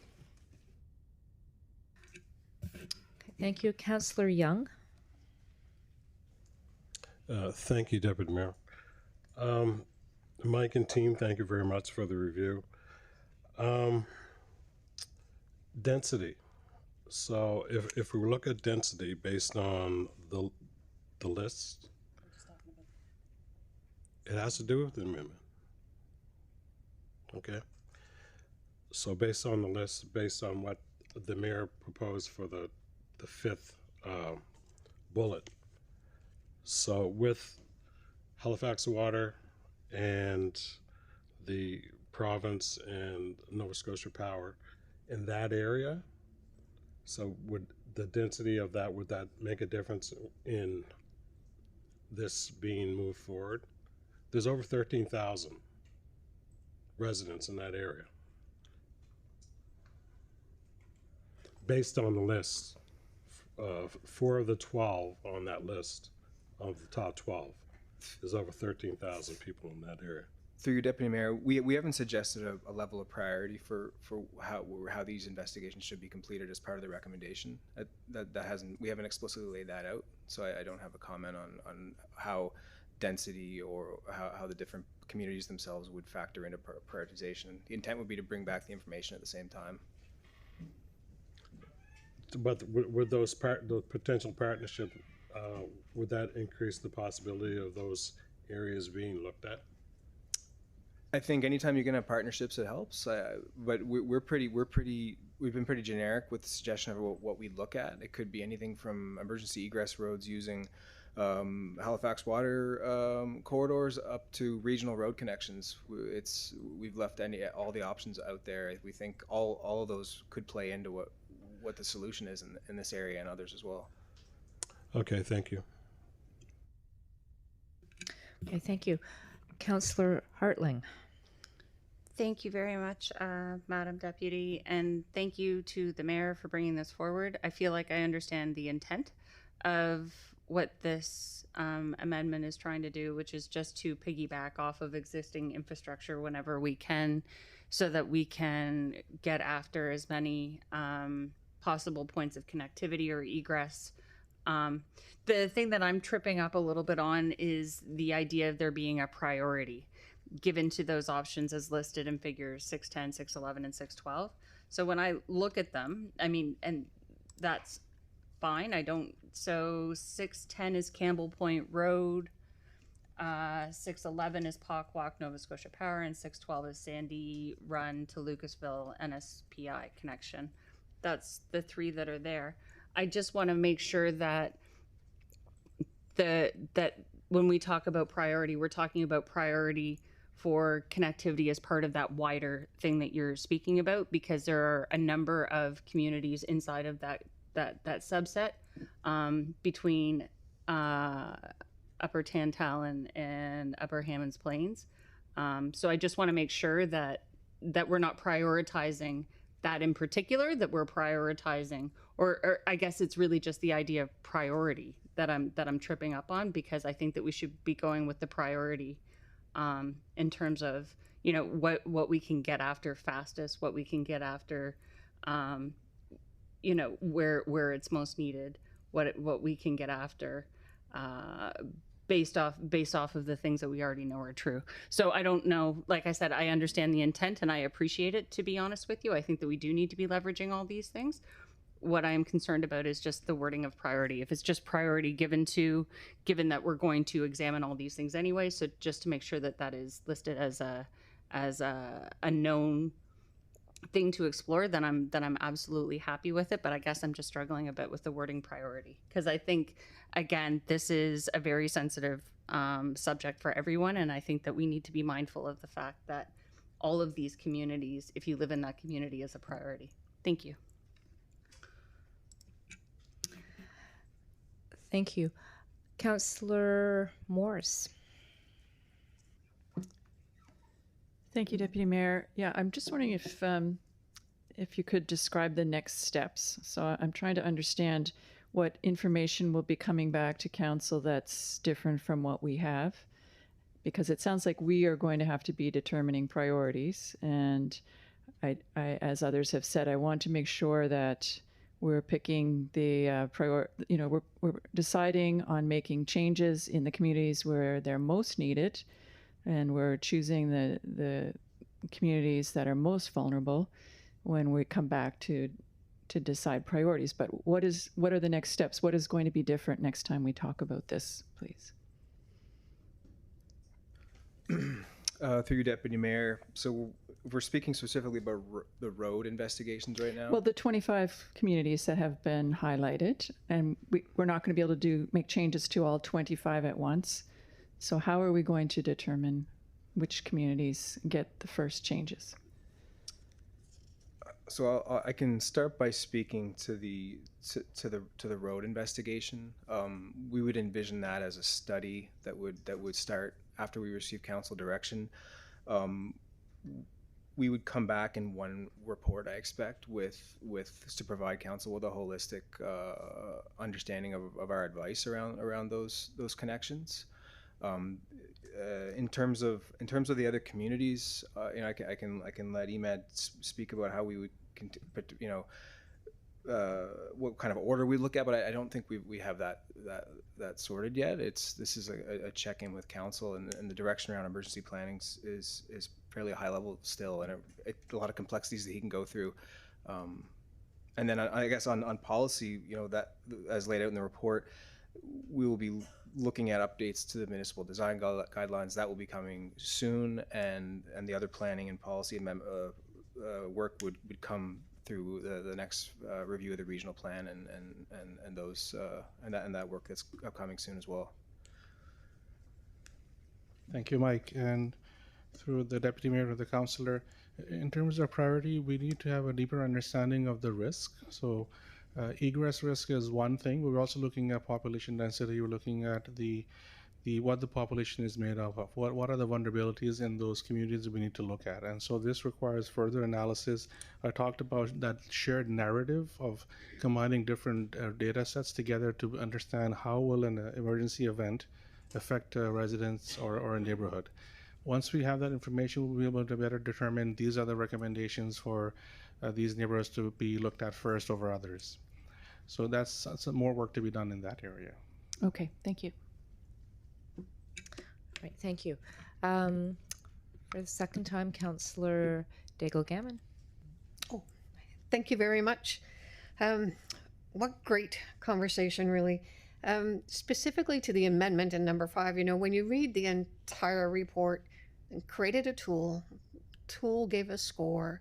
Within the report, though, it also says that that score is not to be taken in isolation of a bigger, it's one factor within the larger determination of how we address connectivity and egress issues, right? So just to say, you know, and that's why I'm really pleased that you didn't sort of rank and say, here's where we think we need to start, all of those kinds of things. So when I read, you know, the amendment, I kind of feel like I'm fine right up till, you know, section of the staff report dated July 8th. But when we say a priority given to those options listed in 610, 611, 612, I think that that's actually going to come as a result of the first 4 pieces of this motion anyway, that when the report comes back, they'll talk about what those partnerships might be, because partnerships shouldn't trump all those other things that also need to be part of the conversation, like you just said, you know, density, risk, where are people most vulnerable? So I think that in isolation, partnership can't be a deciding factor. I think that that will come out as part of the report when we see it come back, based on, like, I thought you guys did a great job of the motion as it stands, and that it will get us where we need to be. I think that passing this motion, intended to or not, is a message to 25 communities out of 320 some odd that positions this very differently than what is intended. So that's, I think I'm really worried about that, and I can't support the amendment as it is. Thank you.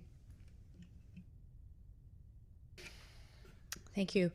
Councillor White. Thank you, Chair. I'm feeling similar with respect to the priority piece. And so I'm not comfortable with this amendment, but I'll ask staff one more question to see if I can understand. The 3 that are brought up here, I'm reading in the report a bit, are they looked at to be as egress only, or is there some consideration that these would also be roads that are used daily? Through you, Deputy Mayor, I don't have a detailed knowledge of those. My understanding is it's likely an egress, but we'd have to look at it. Thank you. Okay, there are no, Councillor Purdy. Thank you. No, good conversation. I'm happy to support the amendment. I feel like it's looking at low-hanging fruit. We've been waiting for action for years on this, so this is let's start and get something done and move on from there. We got a good report here with, we'll be constantly moving forward on this now that this preliminary work is done. So happy to support the amendment. I think it's a great idea. Thank you, Councillor Purdy. May I ask a question from the chair? So I realize the amendment is based on opportunities. Are there other opportunities that exist with right-of-ways through utilities or Halifax Water or other means that might exist outside of these 3 areas that could be added to the list?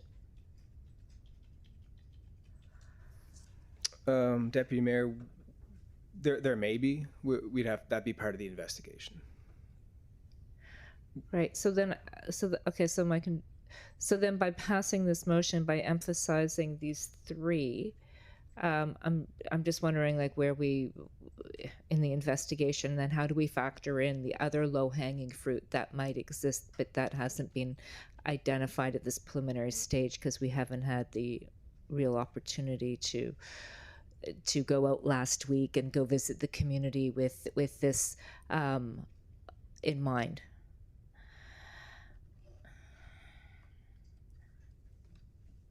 I'm not sure if there was a question there? Yeah, it was a question comment. It was a comment questioning the rationale for moving forward with these three at this time, where there might be other opportunities with Halifax Water, Nova Scotia Power, parks, right-of-ways, provincial easements that exist, but that just haven't been looked at in this context because they haven't been prioritized to be looked at in this context. So that would be my concern, is that this isn't the only low-hanging fruit. It's just the low-hanging fruit that we have a spotlight on. And so I do feel that perhaps we just need to take a step back before charging forward to say, okay, where does all the low-hanging fruit exist? So when we enter into these conversations, that we can enter into a wholesome conversation around all the easements. Thank you. Oh, of course. Okay, yes. Councillor St. Amand. Thank you, Deputy Mayor. So I just want to be 100% clear here. You've referred to holistic evaluation of all of the opportunities that are presented, and you've got a score that is only one component part of how you triage the opportunities to provide for better connectivity and points of egress and risk reduction. So does specifically identifying these three with partnerships truly pull attention to these specifically to be prioritized over others, or would you continue to go through the triaging process that you would already be undertaking? Because you do identify other opportunities in the report that are a little bit more fluid. I mean, you speak about opportunities that may come from developments that are being proposed by Link Nova Scotia. You reference the Urban National Park designation and opportunities that may arise out of those. So it's a fairly dynamic report in that it does reflect that there are some other moving parts that will wind up having to be considered naturally as development in HRM continues. So my only worry in specifically identifying three opportunity sites out of all of those that are presented is that it will influence the direction that your team takes in that holistic evaluation in a dynamic system. Through the Deputy Mayor, the intent is for us to do a holistic review. Having those known points us in a direction that, I think it does identifies opportunities that we might not have known. So I don't think it's going to put something at the front of the queue, but knowing more information would point us in that direction to start. And as Emad already mentioned, I think there's been conversations with Halifax Water in this particular area already. So there's two different things here. Like I mentioned we're planning to look at all range of types of roads, but Emad's team focuses on emergency roads, and emergency roads can happen a lot quicker than permanent, new roads that would be built. So there's, it's a different way of looking at it that we'd have to take. Right. Okay. Thank you. Okay. Thank you. With that, I'll hand the floor to the mayor to close. Okay. Thank you very much, Deputy Mayor. I'm going to quickly hit a number of the questions here.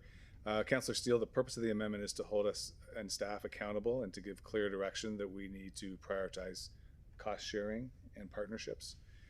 Councillor Hartling, thank you for your comment. The purpose of the prioritization was simply to ensure that the potential options that are identified by the consultants could be advanced for further consideration rather than just having the report sit on a shelf. So it's bringing action to the consultant's report. Councillor Morse would say that it's not about suggesting that one area is more important than another. It's more about recognizing that the consultants have identified potential opportunities to partner with utilities and with the province and the motion helps to ensure that those opportunities are advanced, again, letting them remain on a shelf. Councillor Daigle-Gammon, motion's not about the scores that were established. It's about identifying opportunities for cost sharing and partnerships. We know that this is going to require a lot of money. This is going to be very expensive work, likely in the millions and millions of dollars, and working with the utilities in the provinces gives us cost sharing partners, and the sooner we get those partnerships going, the sooner we'll have roads. Deputy Mayor, I'd say it's not about limiting or ruling out other options. It's about recognizing that we already have 3 viable options before us, identified by the consultants, and we're collectively agreeing to take steps to turn them into roads. Sooner the better, maybe even this season. So that's what I would suggest. I can sense there's some discomfort around that. I struggle with it a little bit. Like, the motion is about turning analysis into action, and action is what we need to be taking here. So recognizing the discomfort, I'm happy to split my proposed number 5 to put the prioritization idea in a 6th bullet. And if, with your indulgence, I will read you what those 2 bullets could look like. So number 5 could become: explore possible partnerships with entities like Nova Scotia Power Incorporated, Halifax Water, and the province of Nova Scotia to create emergency access routes for communities identified with higher vulnerability to access/egress challenges, as outlined in the discussion section of staff's report dated July 8th, 2026. Again, that's about the partnerships, not about geography. And then number 6 would be: prioritize those options listed as figure 610, 611, and 612 in the regional subdivision connectivity site. And again, that's in there because these are the low-hanging fruit. These are ready to go. The relationships exist with the utilities. At the end of the day, colleagues, people just want roads built. They don't care how they get done. They don't care what we say in this room. They want them to get done as quickly and as cheaply as affordable as we can. And if doing them more affordably through partnerships means there's more money to build more roads, well, then that's a real win. And I think that's what people will be watching for us to do. So if I can give myself a friendly amendment, I'll split my amendment into 2. And my seconder is confirming that she's okay with that. And if you like, you can vote on things separately. Okay, so the seconder is okay with, yeah, okay, sorry. I wasn't looking over that way. Thank you. Okay. With that, there are no more speakers on the list, and there is one more speaker on the list. Councillor Daigle Gammon. Thank you, Madam Deputy Mayor. I would request that the vote of the motion be split. That we vote on them separately. We are? Even the 5 and the 6. So we're still on the amendments right now. Yep. So we'll vote on 5 and 6 separately, as requested. Thank you. Okay. With that, does anyone want to call for the question? Okay, question has been called. With that, we'll go to the vote on Amendment 5.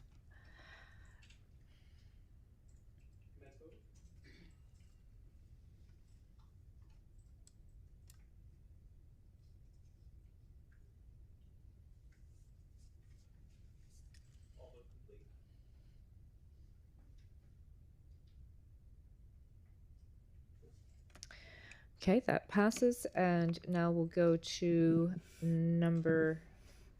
amendment number 6.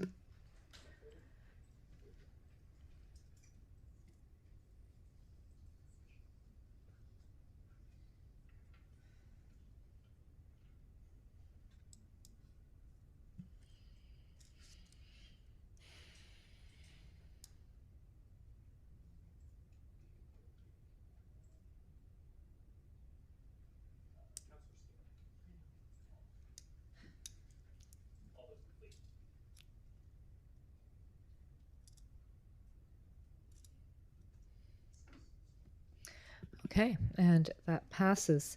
So that brings us back to the main motion.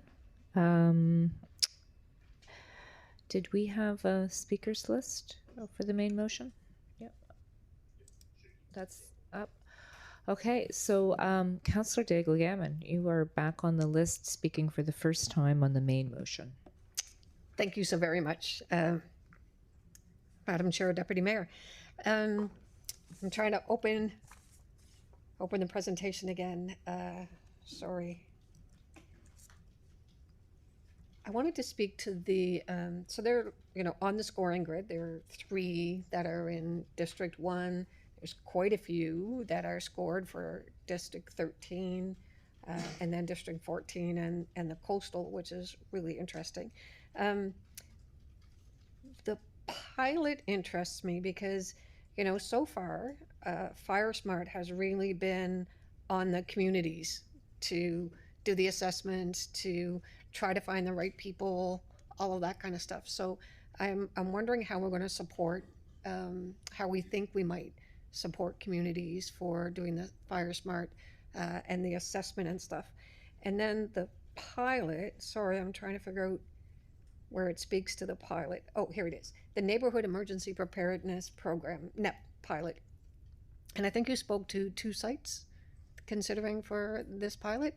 And I don't know if you're aware, but Waverly as or Grand Lake rather, as a community has come together to do the community assessment. They've worked with their fire stations that are involved. It's a lake area, so their emergency exit is either by water or by one exit out onto the highway through that entire subdivision. They have an agreement with property owners, they've got muster points, they've done all of their work. So I'm just wondering if there's any way to include them because of what they've already been through and the learning curve that they've done and how well they worked with Halifax Fire and Emergency Services and with Fire Smart as well as with volunteers, if there's any way that they can be connected with the pilot. I know that you're already doing 2, but the 2 that you spoke of, either one of them have water as an egress option? And so I think that there might be some value to them being added into the pilot, if that's possible, because literally 85% of their work is done. Thank you for the question through the Deputy Mayor to the Councillor. I understand there were 2 questions. The first was about Fire Smart and how we can make it accessible to our residents. And then if we can include the Grand Lake community as part of the Neighborhood Emergency Preparedness pilot.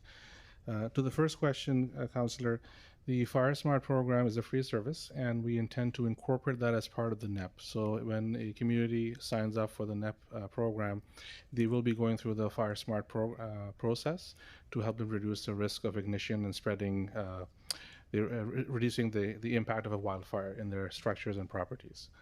As far as the pilot is concerned, the current pilot that is launched is in Masons Point in District 13. And this was also a community that had gone through a Fire Smart assessment. So they reached out to us. It was from a timing opportunity, it was great to include them because they had done the work. And there will be 2 other pilots to be considered. And so we can certainly include Grand Lake as an option in the 2nd and 3rd pilot. Thank you. Thank you. Councillor Hartling. Thank you very much, Deputy Mayor. Thank you to everyone who was involved in this report. It is massive, and it's going to take us a long time to, really, understand what this means, kind of in earnest, for all the communities represented. I am going to start, and again, to Councillor Daigle-Gammon's point, District 13 is, very well represented in these high priority communities. I would note that many of the communities highlighted here, Terrence Bay, Prospect, Brookside, Glenhaven, these aren't even, they aren't just coastal communities, although, they are in lots of ways. They are not just, attached to a provincial trunk. These are actually all provincial roads, like the whole entire community. So I think probably my first question is that when we talk about partnerships, how big of a partnership are we talking about? Because I couldn't really imagine what, egress might look like in a place like Brookside, given that these would be provincial roads connecting to a provincial trunk. I'm just wondering how far advanced is the conversations with the province in terms of understanding roles and responsibilities, how this can possibly roll out. That would be my first question, is that what kind of a role are we expecting the province to play as we look at this across the municipality? And then when we get to the wider study that you were looking to do, which would include Westwood Hills, Stillwater Lake, Highland Park, Upper Hammonds Plains, that sort of thing. If you could speak a little bit more about what it is I understand that when I read the report, it seemed to me like you were looking for opportunities for connectivity between those communities, understanding that there's a bottleneck essentially at Hammonds Plains Road. I think my big fear about that is that for these communities, they don't have access to the Hammonds Plains Road. So I just want to make sure that we're prioritizing the first thing first, right? Like that we are going after getting access or prioritizing those communities and their ability to get out of their subdivision, not just the bottleneck as it would happen on Hammonds Plains. So I have a million questions here. I don't think that I'm going to get through them all today, but those would be my first two. Is that have we shared this thoroughly with the province, and what is their response for these communities that are honestly very heavily represented on provincial roads, at least in District 13? And then when it comes to your additional study about what you want to do in Upper Hammonds Plains and Upper Tantallon, can you help us understand? Because we are looking for immediate action here. I don't think that anybody was thinking that this study would sit on a shelf. What we're looking for is action today, or action as soon as possible. So what I'm trying to understand what exactly you were trying to glean from looking at this as a wider study, and how long you expect it to take. Thank you. Question through the Deputy Mayor to the Councillor. I'll answer the question on what role does the province have to play, since these are provincial roads. The province has restructured and created a new Department of Emergency Management, and they've released early in the year provincial standards called REMO standards. These are Regional Emergency Management Organizations. Essentially, what the province has done is divided itself into 6 regions, and each region has multiple coordination centers called REMOs. And HRM itself is its own REMO given our geographic size. And these REMOs are intended to work together with HRM and the province on coordination during emergency events. So this could include evacuations, requests for assistance, or resources such as DNR crews and wildfire response. So as part of our layered approach to community resilience, I mentioned there's a layer for evacuation strategies and doing exercising to test different communities. This is the time for us to build the partnerships with the provincial agencies like Public Works and DNR and so forth. So when we have these joint exercises, we'll include the province as part of our coordination to test, see what their role is, how they define themselves, and for us to set those expectations accordingly. So it's coming together. This is a new concept for the province and for HRM. Our intention is to build the partnerships through ongoing training and exercises. So I appreciate that from an emergency management position. I really do. And I should also say, as an overarching thank you, I think it's really important to acknowledge that we can't just infrastructure our way out of every possible emergency or every possible Councillor Hartling, I just want to note that you're out of time. So if you wanted to wrap up and come back, that would be good. I do apologize. What I am getting at is that has there been any infrastructure conversations with the province, given that so many of these communities sit on provincial roads? Through you, Deputy Mayor, we've recently made the province aware of this study. We wanted to communicate this with council first, but the province, certainly with any interactions with provincial roads, would need cooperation with them. So we would certainly look to do that.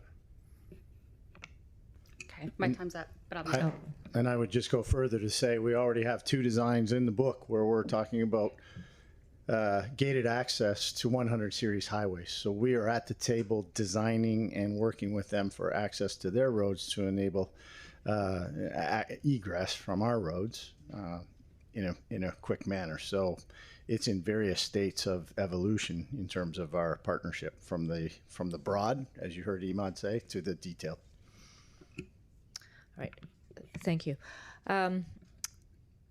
Councillor Hensby. Thank you much, Deputy Mayor. When I read through the report, I wasn't surprised to see the number of communities that were in the list. I have 5 of the top 10 in my own district alone. 17 of the 60-odd, 7 are listed there. I do have the challenges of coastal communities as well as inland forested areas, and a lot of singular roads going up as fingers into these areas, and having them not be connected to other areas has been very difficult. And I'm kind of hoping that through this report and through discussions with the province, I hope that Link Nova Scotia and the Department of Public Works provincially and the Department of Natural Resources will allow us to look at those 100 series access points a little more readily than saying just stubborn no's. But I think that we need to emphasize with them the necessity for that. But also, when I was going through the report, there's some things that I thought should have been highlighted. For instance, the Lawrencetown connector. If you look at our regional plan, I had that particular area added to our regional strategic road for the future, connecting the 207 to the 107 and exit 17. That will go, the province has already bought the property. It connects those highway corridors together, and it's adjacent to the Celtic Gardens subdivision. So it would add connectivity to those subdivisions, and having the connectivity between Celtic Gardens and the Carter Romans and Hailing Acres subdivisions would provide those necessary access. The report talks about having direct connection to the 100 series highway. Well, that's one of the things that's been debated heavily by some folks in the Hailing Acres area, because with the recent approval for the Freedom Way development up on Shepherd's Lane of 150 more units going in, the three things they talk about is traffic, water, and emergency access. And the question is where that emergency access will be available or not.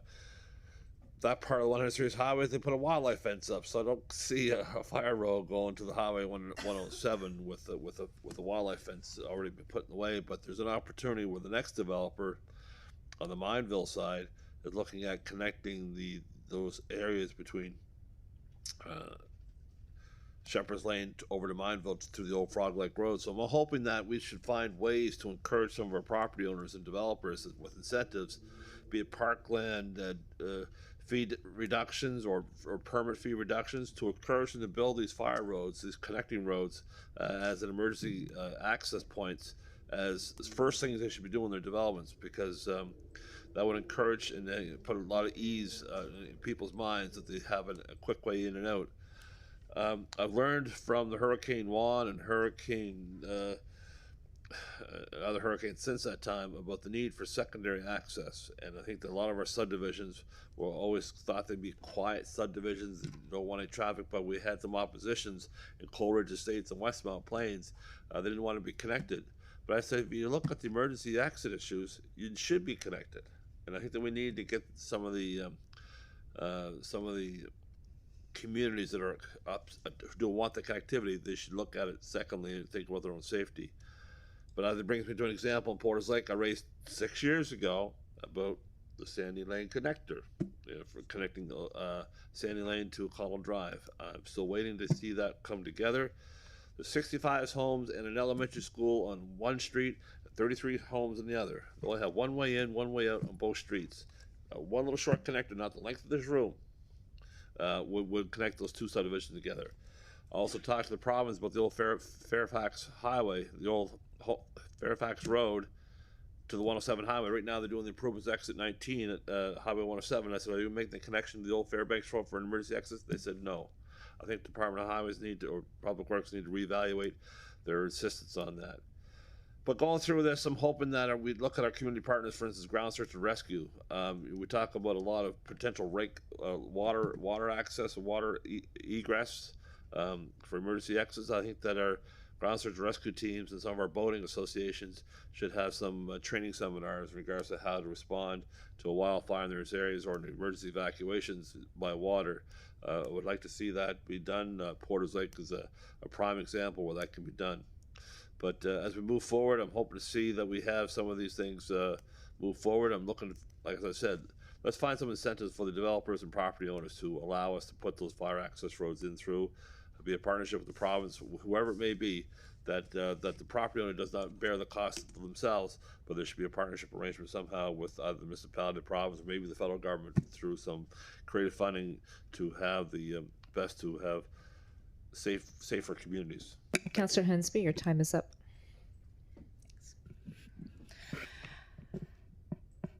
Okay. Next we have Councillor Young. Thank you, Deputy Mayor. Mike, I believe I reached out to you a little while ago about the possibility of Glen Arbor Way to Lucasville Road. I believe that road there belongs to Halifax Water too as well. So if we can get as many partnerships and cost sharing ways to look into this as egress, that one there too is, it wouldn't be a lot to build that one up, as I'm working with the community groups in the area. So that's one that might be able to be looked at. I have two questions.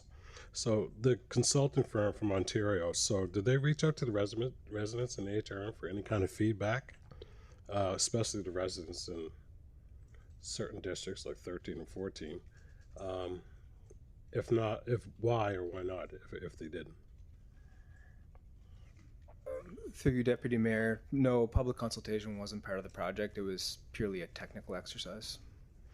Okay, second one. So is there any way to amend the MPS in regards to future development, having in place as some kind of strategic infrastructure, which would include alternative exits? Like when we're permitting, are you guys looking at those things too as well for new permits?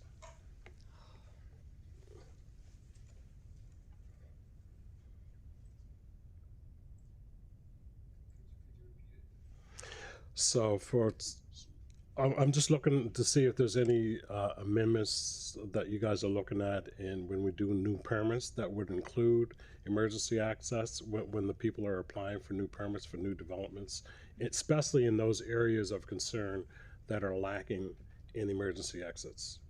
And for instance, Pockwalk Road.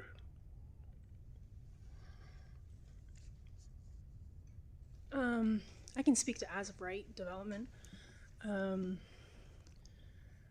When we have building permits, for instance, and the as of right, right now, the legislation before us requires us to look at the immediate traffic issues, so left turn lanes,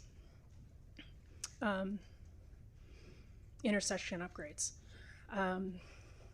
It's part of our larger planning policy work that's going to take place, and Kate Green's team's not here to answer that, so I'll leave that for them. But under the as of right subdivision piece of it, we do look at connectivity, so the secondary accesses. We haven't gone so far in current policy for emergency accesses, but that is something that through municipal design guidelines updates that staff are looking at. Yeah, just pertaining to this report and the upcoming next steps, like other people mentioned, would that be in consideration somewhere down the line to look into that? Because if we're going to have more new development, if we don't have anything in place, we're just going to be doing the same thing. Yes, it's going to be looked at going forward. Okay, thank you. Thank you. Good evening, Dave Riggi, Acting Executive Director of Public Works, through the Deputy Mayor to Council. Just generally around that question, I did want to just refer back to recommendation 4, which really does speak to in the long term that these findings are influenced through future planning processes.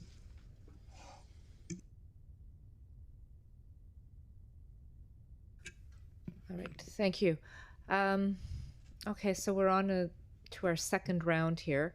I just have a couple of quick comments, if that's okay. Anyway, great report. There's lots in there. I think many of us have been feeling this. We've been talking about it. Our residents have been talking about it. There have been concerns, but we haven't really had anything kind of concrete to point to before. So this report really validates a lot of the concerns that we've been expressing and provides us a nice path forward, and I appreciate that tremendously. As we go through this, one of the things I'll note, one of the communities that I have in my district is Greystone Drive, which is urban isolated. I think of those kind of unique scenarios where it's in an urban area, one way in, one way out, high density. Also an equity issue there. A lot of people don't have cars, a lot of people with mobility issues. It's a public housing development, and a lot of high residents there that have mobility challenges. So I'm wondering, as we go forward, when we start prioritizing and looking at this, where kind of the equity lens comes into the picture and how that will be considered in terms of community vulnerability. Also happy to see that a major finding of the study is that even where communities have multiple connections, traffic funnels onto a limited number of arterial roads. I'm sure everybody at council is really tired of me raising this issue about Spryfield and the bottleneck created by Herring Cove Road in Dunbrack. Glad to see that it's being noted in this report, and hopefully that can help strengthen future planning proposals that come forward, particularly in the traffic impact section, that this really needs to be noted as in our traffic studies. Yeah, and also, just, back to the planning, I know you mentioned it, but I think it's worth emphasizing again that this will help inform our regional planning strategy and our suburban planning work, all of our planning work, our rural plan that's going to be coming forward. I hope this really starts to find its way into that work because, as was just mentioned, we can't keep doing the things the way that we've been doing them. Again, I have a subdivision of 1,000 lots going up called Green Acres, and it has 2 ways out of there that are very difficult. Like, it's not an easy place to get out of, like Governor's Brook, which was also mentioned in the report. So we really need to do better on the ground level when designing subdivisions and look at models like the Hydrostone that have multiple points of connection, and maybe think about not looking at the maximum development layout, but actually requiring more of a multi-connected pattern to our suburban developments, and start to look at that tested and age-old way of having a grid system. So that's that I look forward to seeing that conversation evolve. With that, that's all I wanted to say, and look forward to as have been mentioned, as has already been mentioned, seeing this work evolve. Thank you. So with that, we'll go on to, I was going to say the second round, but we have Councillor White, who has popped up for the first time. Councillor White, the floor is yours. Thank you, Chair. And thank you, staff. I think this is a great report looking at a big issue in a measured way. I wanted to... I think egress is super important. I'm thinking about not confusing egress with traffic congestion. And what is the difference between neighborhood connectivity and egress in the way you speak about it in this report?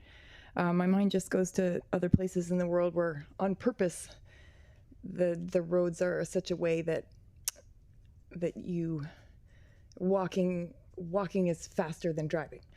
I'm concerned that if we connect communities that maybe should be connected with active transportation, we're just inducing more cut through and short driving trips. So different context, but that's what I'm thinking about when we're doing this. How are we making sure we're dealing with the real egress emergency concerns and not creating more incentives to drive? Through you, Deputy Mayor. Yeah, so there's an important difference between egress and congestion, and we recognize that the results of this study, the focus is on subdivision level connections, and that's what the tool is meant to look at. But as mentioned by the Deputy Mayor a minute ago, that doesn't speak to the regional connectivity challenge. That when you zoom it out, the capacity of the overall network is also a very important consideration, and that goes back to Hammonds Plains Road example. The second part around, so I mentioned in the presentation, one of the limitations of the tool is it doesn't recognize it like a walking and cycling connections as an important part of egress, and that's why you see some subdivisions in the suburban and urban areas showing up in higher in the rankings than you might expect, right? Because it's not picking up the fact that people could walk to get away from those areas. It's more important in more of the rural areas where those distances are further, and those are less of a viable way for people to have egress. So when we're talking about just the language of connectivity versus egress, can you describe what that means within this context? It's a good question. The connectivity we're considering to mean how, like, it's a general term around how the network fits together. Egress access is focused on how people can get in and out. I think our minds tend to go to as quickly as possible in an emergency, but egress gets difficult even if you have good connectivity to a particular road. If that road doesn't have a lot of capacity, then you're going to have challenges. So it's kind of a complex thing to sum up quickly. Well, thanks for the chat. Thank you. Councillor Hartling. Thank you very much, Deputy Mayor. If I could go back to the question that I asked earlier about the 8 communities that you, or the communities of Upper Hammonds Plains and Upper Tantallon that you want to study more thoroughly. Can you help, because I understand that there are things in the works, so what I'm trying to do is bring some light to that. Can you help me understand what the first and immediate steps are for those communities? Because I think that some of that groundwork has already been laid, and I think it's important that we talk about it. This was never meant to, again, sit on a shelf. I think it's really important that we talk about that right away. But also, I think it's really important to talk about how people need solutions now. And while you are doing this study, or as a consequence of doing this study, can you help us understand what exactly it is that you were trying to glean and how long you expect it to take? Through you, Deputy Mayor, so the study is intended to look at connectivity between and within the communities in that area. There are several communities, 7 or 8 communities that shoot off Hammonds Plains Road with no connections between them. Right. So it's looking at opportunities to make those connections. It's looking at opportunities to make connections to Hammonds Plains Road.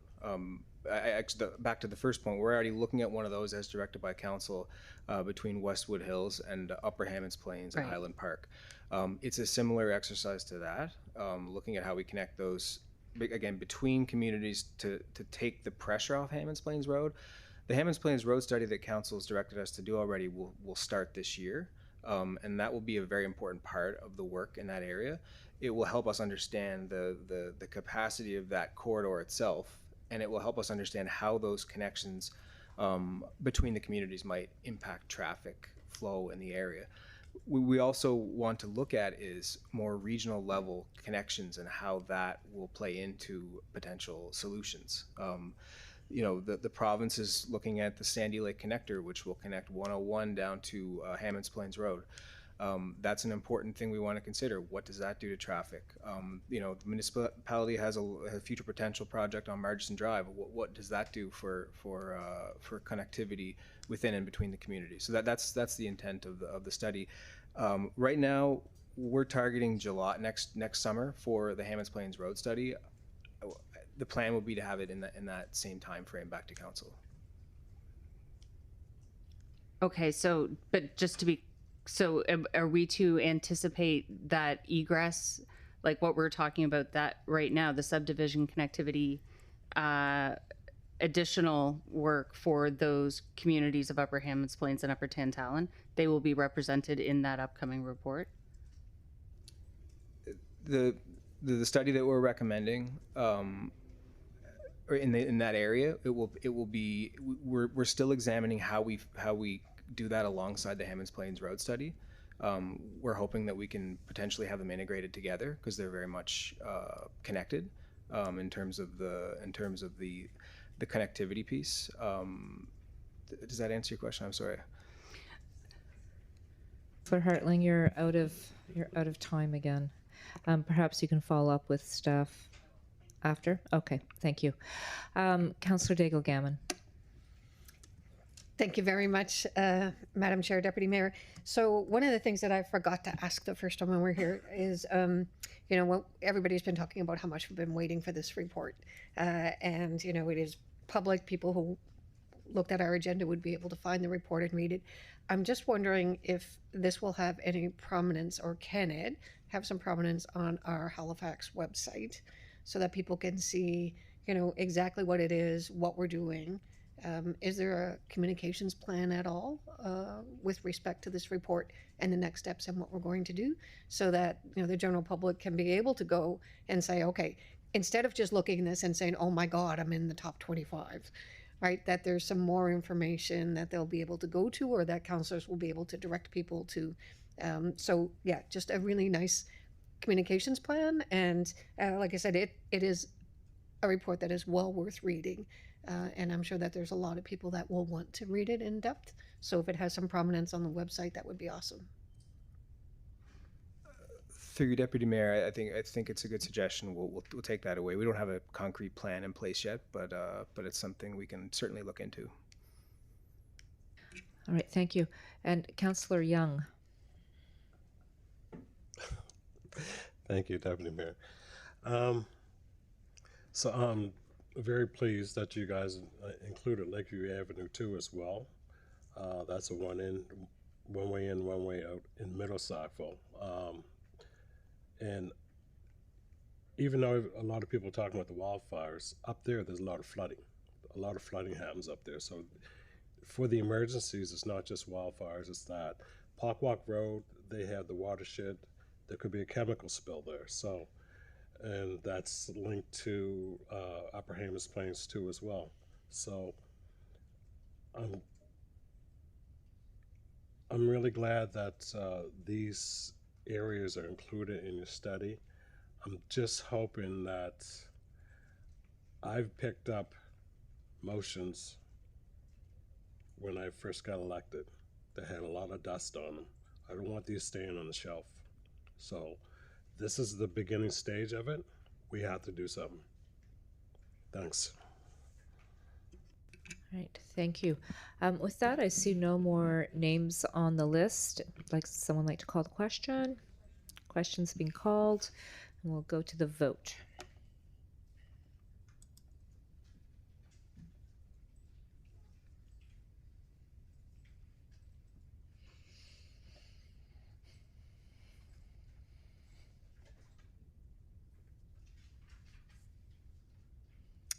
All right, and that passes. It is 8:40. We still have a number of items on the agenda, but I'm going to suggest we take a very short 10-minute break, short break. 10 minutes, and please be back in 10 minutes. Thank you.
Okay, colleagues, our 10 minutes is well up. Let's get back to business here. We're at 15.2.1, which is the Cogswell water feature budget, which was taken off consent by Councillor White. So, Councillor White, the floor is yours. Thank you, Mayor. I'll put the motion on the floor, and then I have a little amendment, wording amendment. Okay, so I move that the Halifax Regional Council transfer $2,100,000 of the fountain budget from Cogswell account CT, bunch of 07, to Granville Park water feature CP260001 to proceed with a design build approach for a water spray pad in Granville Park, targeting construction in 2027. Nobody? Second. Councillor Hinch, looks like. Okay, thank you.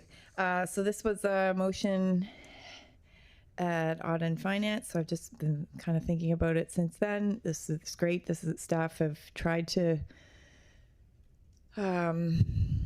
source what council was after, and there was it came in over budget, so they are coming up with a way to do a water feature for Cogswell District at our budget price of agreed budget of 2.1 million rather than going beyond that the quotes came in. So that's great. My only concern was it talked about, I've lost my wording being late at night here, but it talked about having kind of an interactive feature and cooling feature. And I was just wanting to not settle on water spray pad as the only thing we're looking at here. So with some email conversations with staff back and forth, I've got some wording that I wanted to change. Just instead of just water spray pad, to say a water feature such as a civic cooling river or a water spray pad or a hybrid approach. And Simon's got that to put on the screen. I'm proposing a wording amendment. Yes. Okay, thank you very much, Councillor Hinch. So discussion on the amendment, and I see the Deputy Mayor, please. Thank you, Mr. Mayor. Yeah, so Councillor White, like I appreciate that you want to make sure that it's more than just something very basic. I'm a little bit hesitant to support this in that you're really defining the water feature by asking for a river. There was professional landscape architects involved in the conception of this entire park, and I'm wondering if perhaps you can go back to staff and work with them and the landscape architect and the designers of Cogswell to come up with something that isn't just something like, you know, taking an idea and imposing it upon a place, but actually looking at the urban design and the landscape design of the park and coming up with a feature that you feel kind of meets the criteria of being more than just a simple splash pad. I don't feel comfortable defining exactly in a motion, boxing things in with a river water feature and a splash pad. I think that's just a little bit too specific without kind of the design expertise to make sure that it's appropriate for place.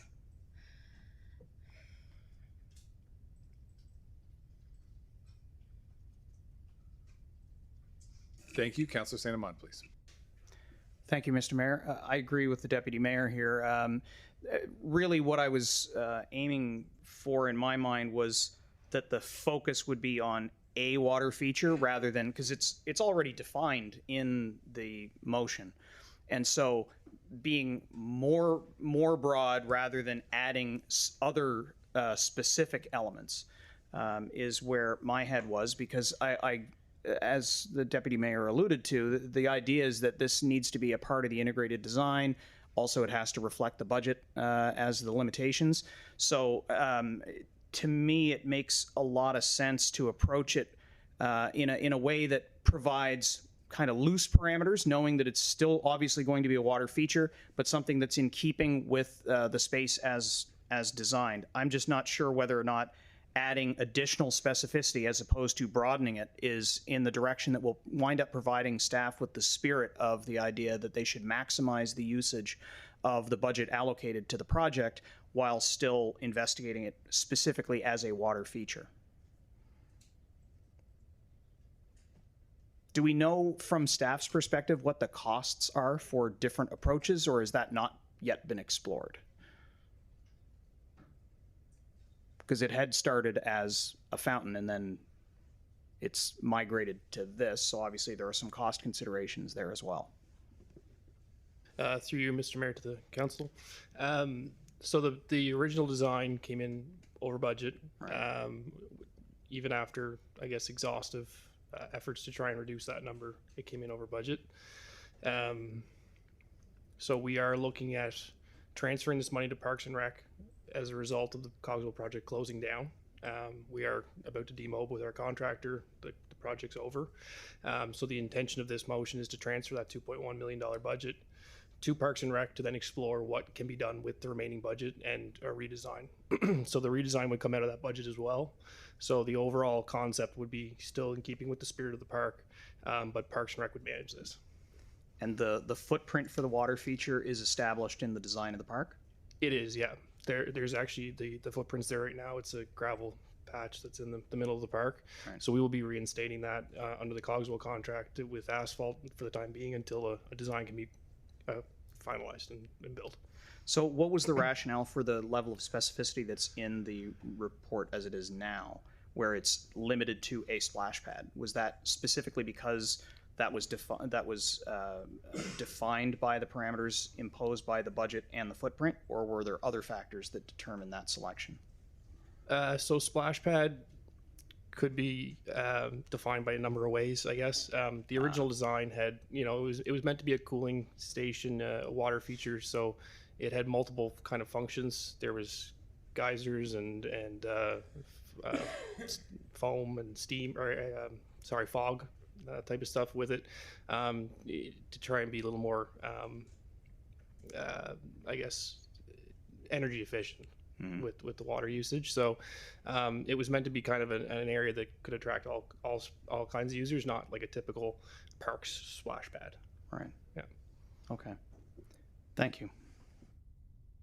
Thank you. Councillor Hinch, please. You kind of may have answered my question, but I just want to know more about the hybrid approach.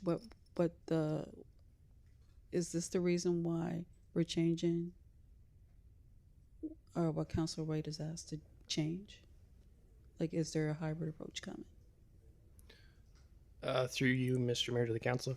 At this point, it's hard to say exactly what the approach could be, given, we have to go back and redesign using the existing budget that remains. I think it's in Parks and Recreation's plan to, come up with options and, in keeping with the theme of the park as it is today. Okay, thank you. Councillor Purdy, please.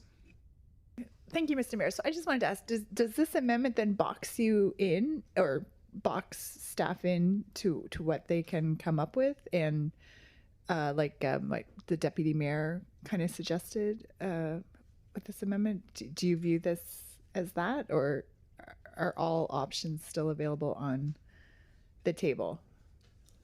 Through you, Mr. Mayor, to the councillor, I do believe all options are still on the table at this point. I think that the biggest thing is getting the direction to be able to transfer this money to Parks and Rec, to be able to have them kind of take a holistic view of the opportunities that present themselves there. Perfect. Back to you, Councillor White. All set? Thanks, everyone.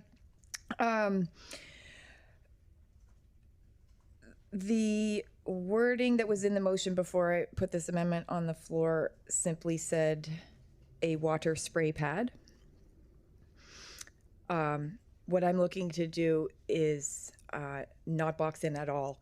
In fact, be more creative, and just don't forget this step of looking at these river type fountains. The fog machine was too expensive.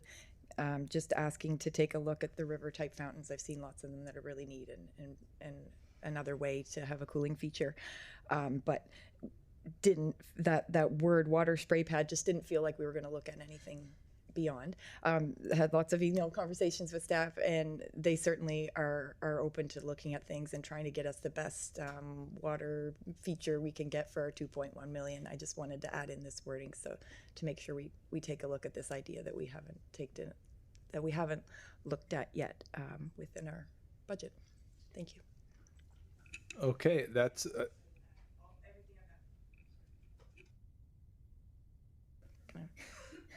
All the way this language is, it's all or, so it doesn't point them in that direction. They can go with just water spray pad. It's or the cooling river or the water spray pad or hydrated approach. It's just kind of adding some more context of something I would like them to look at before we proceed. Thank you. okay. Thank you very much. I don't see any other discussion on the amendment. Are we ready for the question on the amendment? So, okay, we'll go to the vote on the amendment.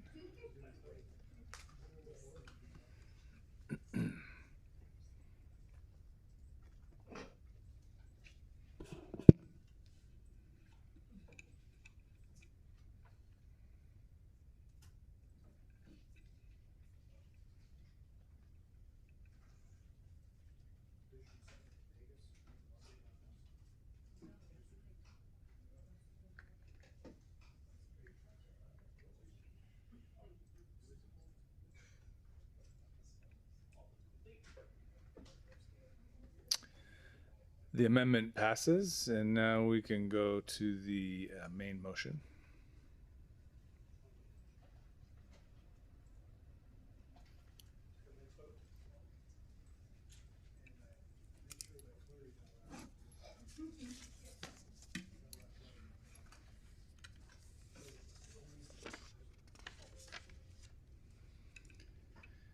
And the motion carries. This brings us, colleagues, to item 15.4.1, proposed amendments to Administrative Order 1 respecting the procedures of the Council, African Nova Scotian Affirmation. I believe this derived with Councillor Steele, so the floor is yours, Councillor Steele. Derived from. Thank you. Thank you, Mr. Mayor. I'll put the motion on the floor that Halifax Regional Council adopt the amendments to Administrative Order 1, the procedures of the Council Administrative Order as set out in Attachment 2 of the staff report dated June 17, 2026. Excuse me. The intent of this motion was to have staff investigate whether we should have an African Nova Scotian affirmation added to our land acknowledgement. And the staff report is recommending this, and they have recommended an affirmation that would be used at future council meetings, standing committee meetings, and other meetings. The reason I brought this motion forward is to recognize the long-standing presence, contributions, and historical experiences of our African Nova Scotian communities, to signal that Council is committed to considering both the perspectives and needs of the African Nova Scotian communities. And this is to be more than just a symbolic recognition, but it should be accompanied by our concrete policies and accountability of Council. So with that, I'll stop. Thank you. Just looking for a seconder. There we go. Got Councillor Hinch on the second. Very good. And did you want to say anything more? Oh, I think I've said it all. Thank you. Okay, and I see Councillor Hinch is on the board. Thank you, Mr. Mayor. I want to thank Councillor Steele for bringing this forward. It was something that was in my mind and in my head. I hadn't come forward, but you have brought it forward. So I truly thank you and appreciate for you bringing this forward. I totally support this 100%. So thank you. Thank you so much. Colleagues, what's your pleasure? Question is called.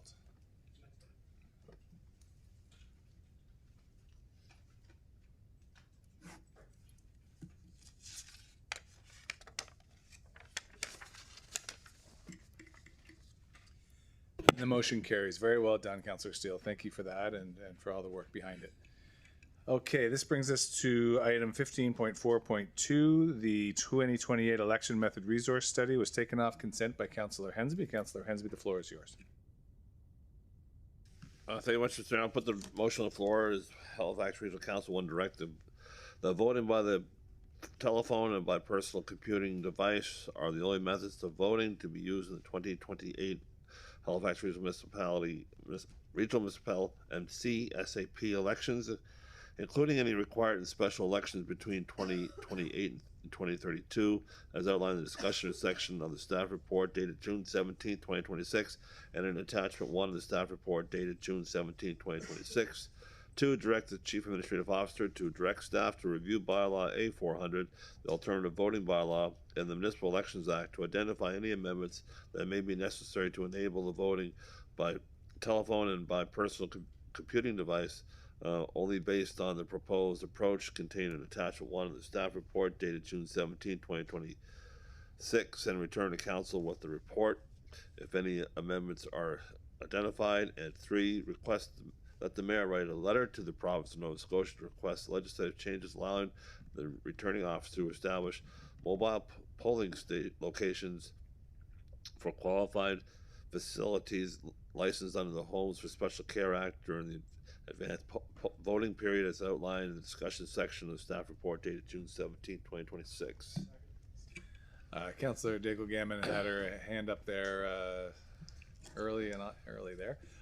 Would you like to say more, Councillor Hensby? Oh yeah. even though the outcome of this report is not going to affect my personal endeavors in 2 years and 4 months time. Not that they were counting, but I'm really disappointed that we're restricting the ability of democracy, especially in rural areas. We don't have the full capacity of cellular and internet connectivity as the urban suburban areas may enjoy. So the voting by phone, is going to be difficult in some places, and even by internet. And it's also a way of life for some of our senior communities that is a social thing to go out and vote. And it suggests it's going to be only 2 polling locations per district to have for opportunity for people to come in and vote in their particular district. I think that's might be fine for the urban districts that are like 20 minutes wide. When you go to my district, it's 2 hours wide. You think it's it's unacceptable to have just 2 polling stations. I looked at it and I said I could probably get away with a minimum of 4 in regards to having a 15 to 20 minute drive. I'm not expecting my people to drive a half hour to go vote and drive a half hour to go home. That's an hour of their day. That's what the report's suggesting, a 30-minute drive. That's not acceptable in the rural areas. I'm pretty sure that Councilor Daigle Gammon can say a thing about the Muskogee Valley region. I think that the rural areas should have some respect given to them, and they should have the opportunity for more polling locations than just the 2 being suggested. I know the last election we had 3. It worked to some degree, but I think that 4 would be more operational in regards to having that spatial capacity of not having to drive more than 20 minutes or 25 minutes to a polling station. So I really hope that there'll be an opportunity to reevaluate the polling locations for the rural districts with a large geographical territory that may not have the telecommunication capacity to vote online or vote whatever the case may be. I'm just finding it very frustrating. So I just want to say that if you look at provincial and federal elections, they have a lot more polling stations than we do. They get a higher voter turnout. That's because more politics involved. But you think that we, the people closest to the people, the electors, that we should try and provide as many voting opportunities instead of restricting it. And I'm finding that we may be on the vanguard of voting electronically, but you also got to respect there's also those who wish to do it the old-fashioned way. And I think that we should respect that to some degree. Even though it's not going to be pen and paper anymore or pencil, we still can have an electronic tab at those four locations in District 2 if I was to have 4 polling locations. That's all it needs. And I think that's something we should look at accommodating. Thank you. Because if you look at it, just for instance, the special homes for special care, you're going to Sheet Harbor to service 12 patients. Same thing in Muscatine Harbor, maybe 12. It's just as simple to have them there and then maybe go to a polling station, man a polling station nearby for a few hours. So I just find that there should be some reconsideration in this report for the rural areas. Thank you. Thank you very much. Councillor David Gammon, please.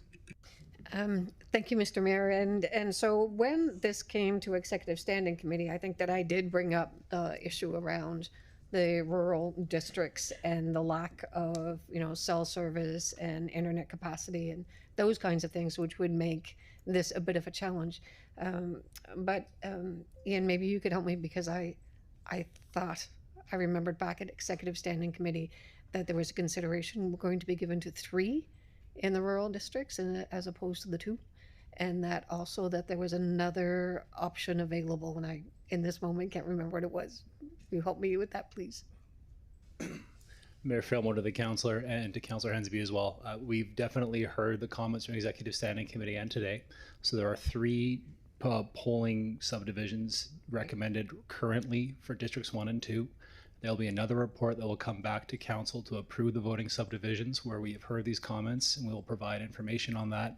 We'll provide drive times with that, and we are looking at what we can do to accommodate the comments that we've heard today. We also, for all of these things, we are looking at partnering and working with our library partners to look at other options for places where people can come and go and get some assisted voting for in those locations as well. So this will not be the last time that you see this. We're trying to bring this early so we can do the formal evaluation, get the direction on the alternative election to be able to look at some of these concerns, and then go and pilot it in those communities as well. This is why it's coming to you so early. Thank you for that, and you reminded me now of the other comment that was made in that the reliance on libraries.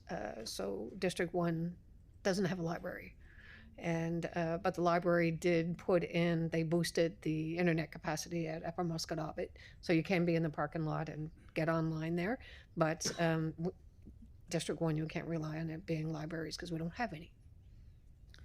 Mayor Fillmore, the councillor, understood, heard that executive as well. This is why, again, this is why we're bringing this report so early, so we can go and do some of this work and also partner with our recreation facilities as well, who also should have internet connectivity as well. Great. Don't have them either.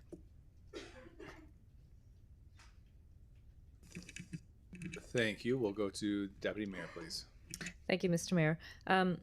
If I also remember from the discussion in Executive Standing Committee, that you don't have to vote specifically in your district or at a polling station. You can vote at any polling station under this new system. So it would be interesting for districts 1 and 2, seeing how they run parallel to each other for a long way, how the distribution of the polling stations can match each other. And I see, because it doesn't matter where you vote, it's about the driving distance to the polling station, and you're not allowed to have election signs outside the polling station. But just saying, there could be an opportunity to look at how they work together.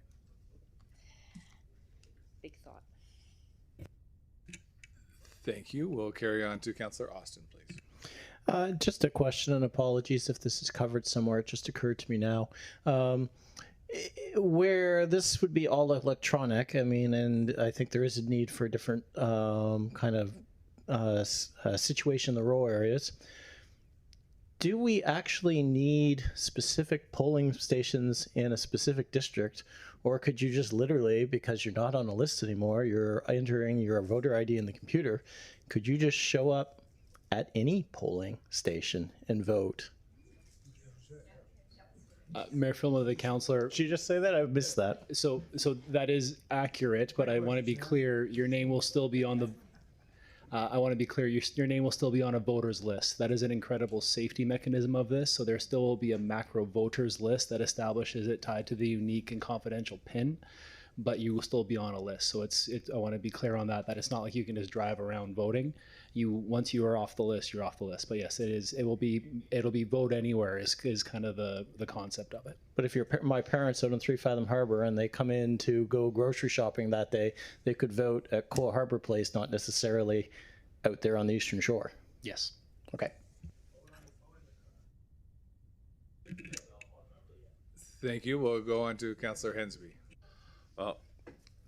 Just as Councillor Austin was asking, the last provincial election, you had that capacity to go to any polling station to vote. As long as you had your voter ID identification, that comes right off the computer list.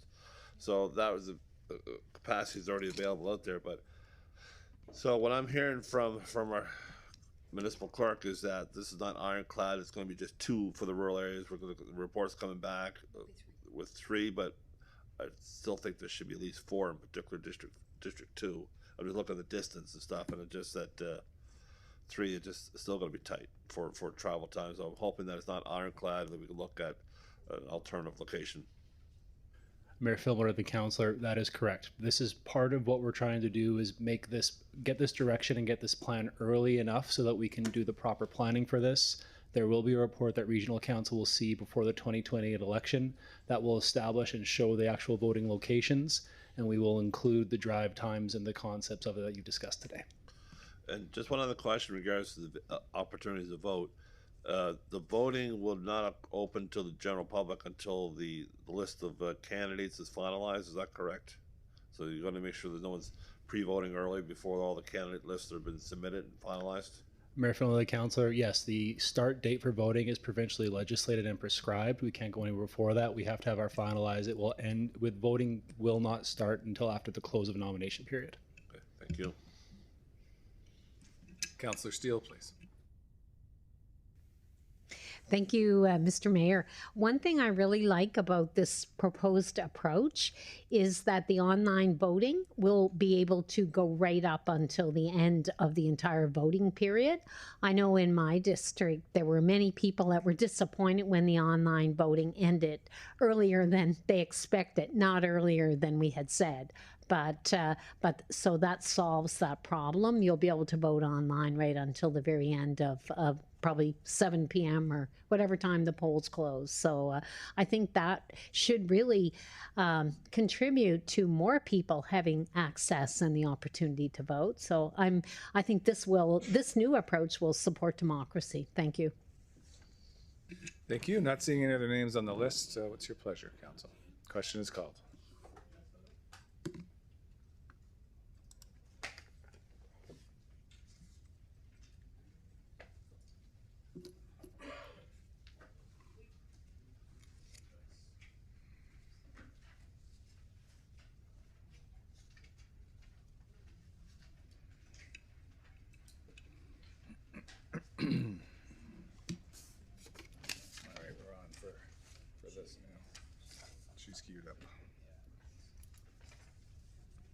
And the motion carries. Thank you very much. We'll carry on then to, well, I'll just remind us that 1551 passed on consent, and that brings us to 1561. Councillor Morse, letter to federal government reaffirming support for, a point of order from Councillor Purdy. Yeah, thank you. Sorry, so just on this one, I have a point of order. This is not within the jurisdiction of council at all. I'm wondering how this made it onto the agenda. We are not economists. We have no idea what the impact of this is going to be on our taxes, on our private sector. Why is this? I have a point of order that this is not in our municipal wheelhouse. Why are we asking for a letter for universal basic income? We are a municipal government. We have enough difficult things that we have to try to deal with on our own here. Why is this? I just have a point of order about this. Yeah, so, well, thank you for that. It is, I will make a ruling on this point of order. It is primarily a matter for the federal government. There is some provincial jurisdiction there as well. There is likely nothing, perhaps little or likely nothing that in the municipal mandate, and certainly no method for us to coordinate with other orders of government to implement anything like this. There is a AO 70. It's called, the section's called motions not within jurisdiction of the council. Item 70 says a motion in respect of a matter which is not within the jurisdiction of the council shall not be in order. That will be my ruling that we are in fact out of mandate and therefore out of order on this matter. We've debated this before. I welcome a challenge. You can always challenge the chair, but that's my ruling. And I do see plenty of names up on the list here. Maybe I'll go first. Yeah, okay, thank you. So I was asked briefly about this to advise the chair. There hasn't been an objection before, and so the question was raised, and I did point to the rule. The mayor is correct. However, if 2/3 of council want to, disregard the rule, then you would need a vote to do that. My recollection is that nobody objected in the past, but there is an objection this time, and the mayor's ruled. So you'd need a 2/3 vote to address this. Okay, thank you. I do see a number of the names are falling off the list. We could I'll just suggest we could vote with our vote, not with our words, given the lateness of the hour. But sorry. As the mover of the point of order. Explain why. Yeah. So it was me. I'm the one that went to Brad and John. I said, why are we how did this get on the agenda? And that's when it was brought up to me that it was actually, we could move a motion to protest, because it is not within the jurisdiction. So I said, okay, well, I will move that and then see what happens, because we're municipal. Let's stick to our municipal stuff. Yeah. Okay, let's go to Councillor Morse, please. Yeah, we did this before, so this was just more a reaffirming of a motion that the previous council passed. Where it came from was I attended the basic income conference that was held at Central Library a few months ago, and Senator Pate was there. Senator Pate has been leading the whole national framework on basic income for a number of years, and it's this question is in the Senate and being considered. And, a number of municipalities have just indicated an interest in it and support for the discussion. So that's the only reason I brought it. We have some special situations in Halifax where we have really high rates of poverty, child poverty, very low income supports here. Bringing this to the national level is a way to just get more of a discussion about something that would benefit our whole community in many ways. So that was my only intention. I think it is within our rights to for us to discuss things that and ask for letters to go to the Prime Minister in support if we agree to that. If we don't agree, then there's no letter, obviously. But we supported this before. I just thought it would be an opportunity to renew it. Thank you very much, Councillor Morse. To that point, maybe you'd like to table. We can test the motion if you'd like to table it, and It would just be a motion to consider the matter, and then there'd need to be a seconder and 2/3 vote. There we go. So it's the motion is to consider the matter. That's right.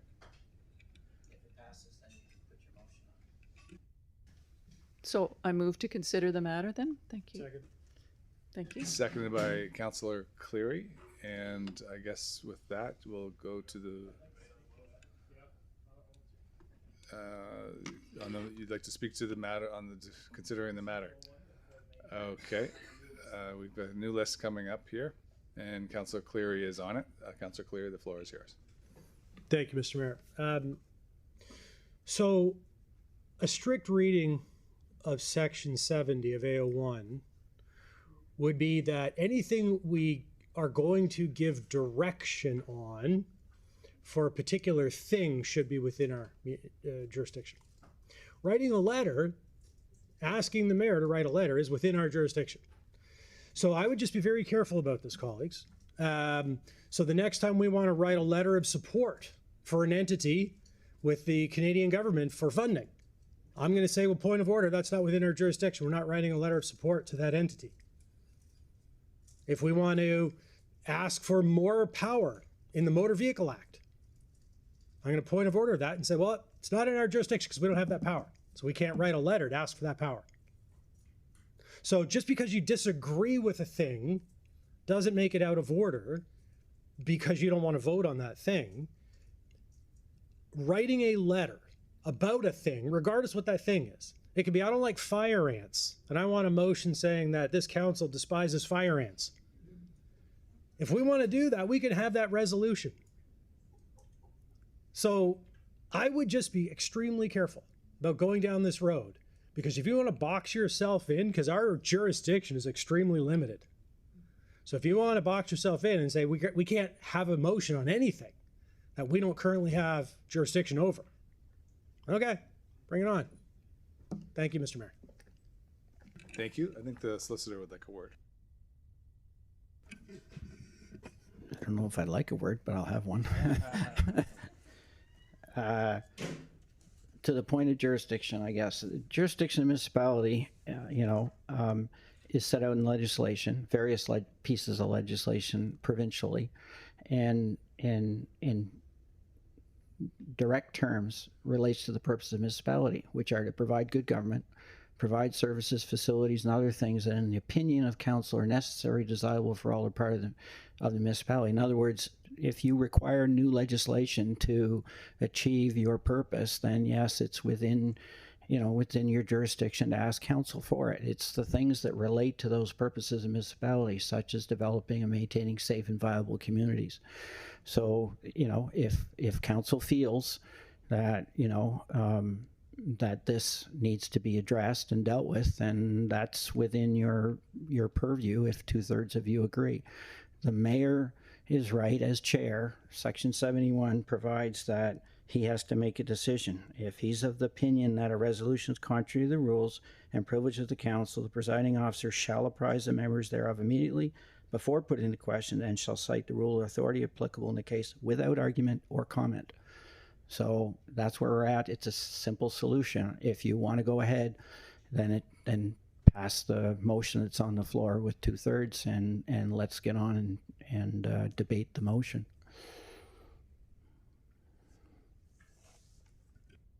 Thank you.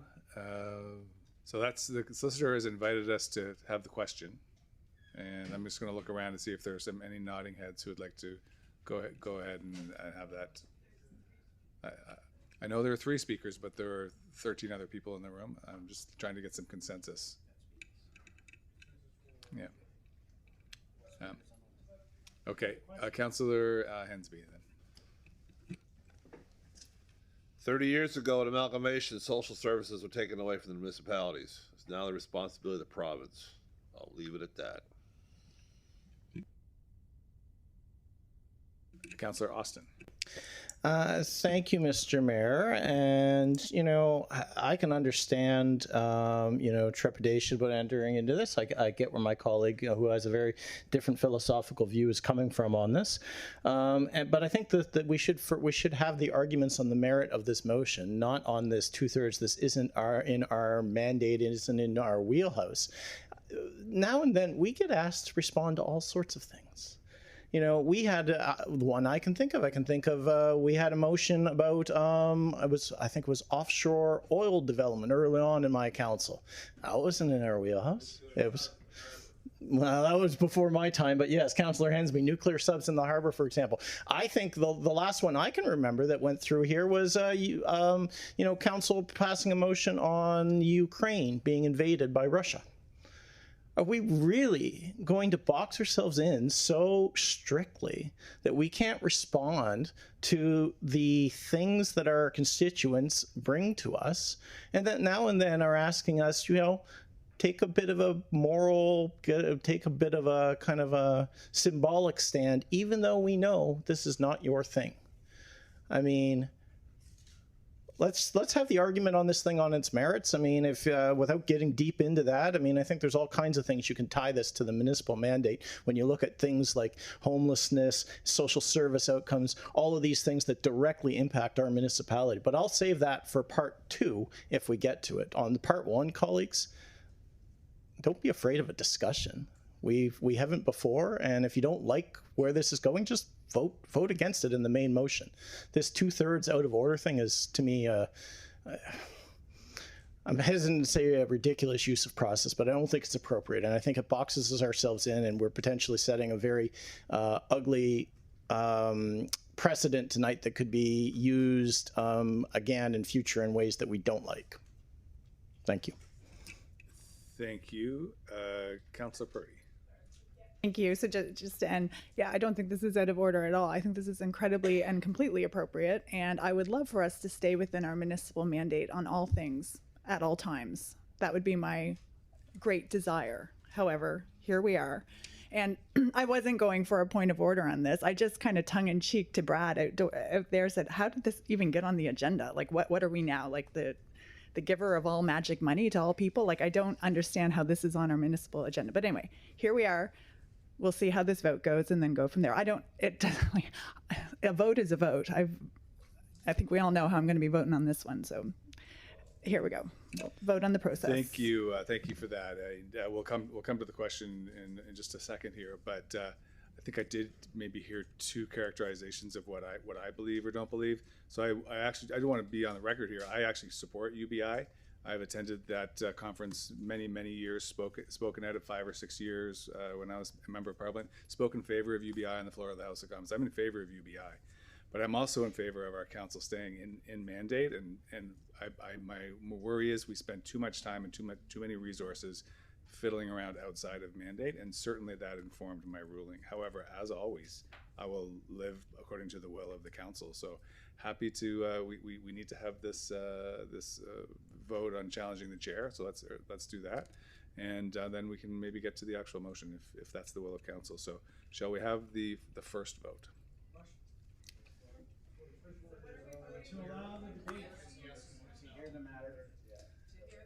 The motion was to hear the matter, which was the matter of the proposed motion by Councillor Morse.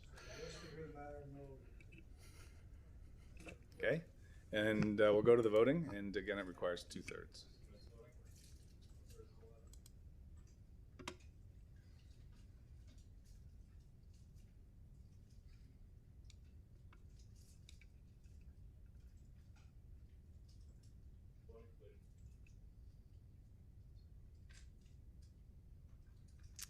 And the motion passes with 2/3, more than 2/3. So we'll go on, and now Councillor Morse, if you would like to put the motion on the floor.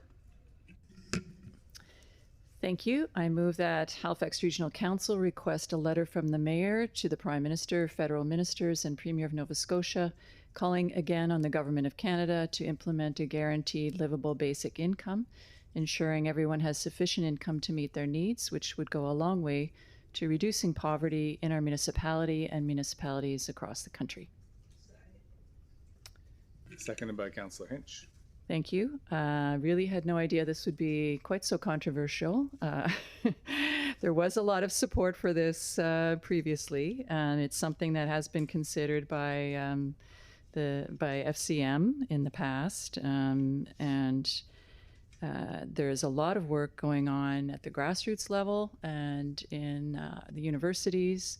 It's had a lot of support in Prince Edward Island, and as I mentioned earlier, we do have some unique circumstances here where we have so many people in our community who are paying more than 30% of their income for housing, and our housing costs keep going up.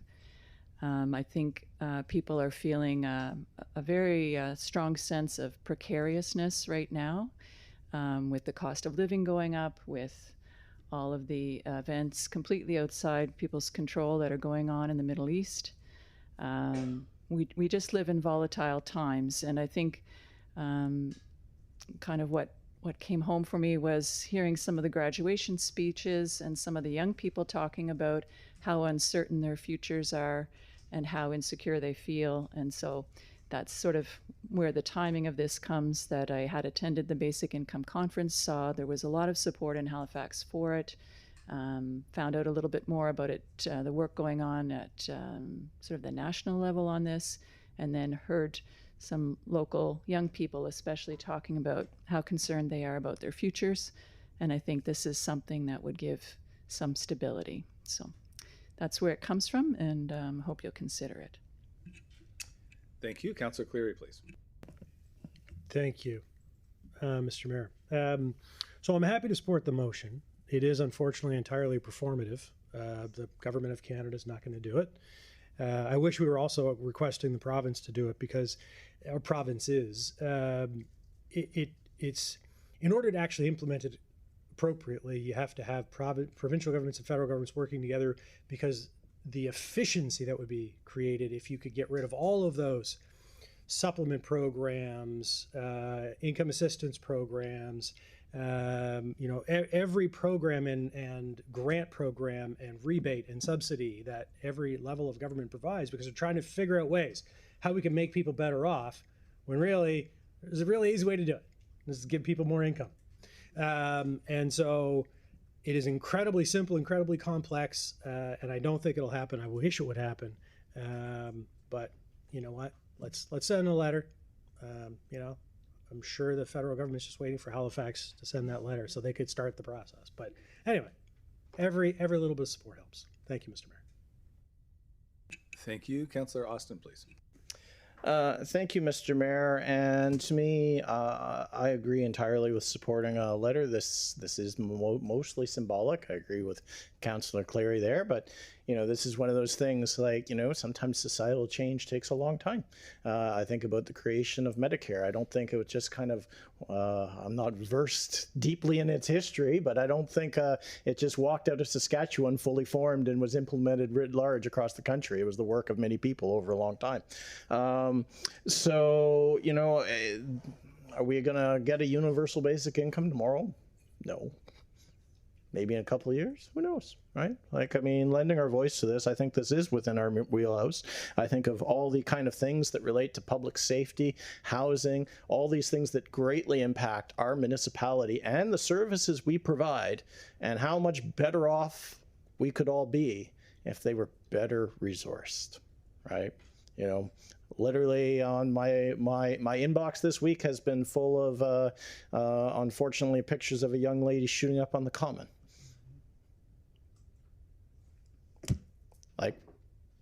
There's just so much to be getting on with in terms of,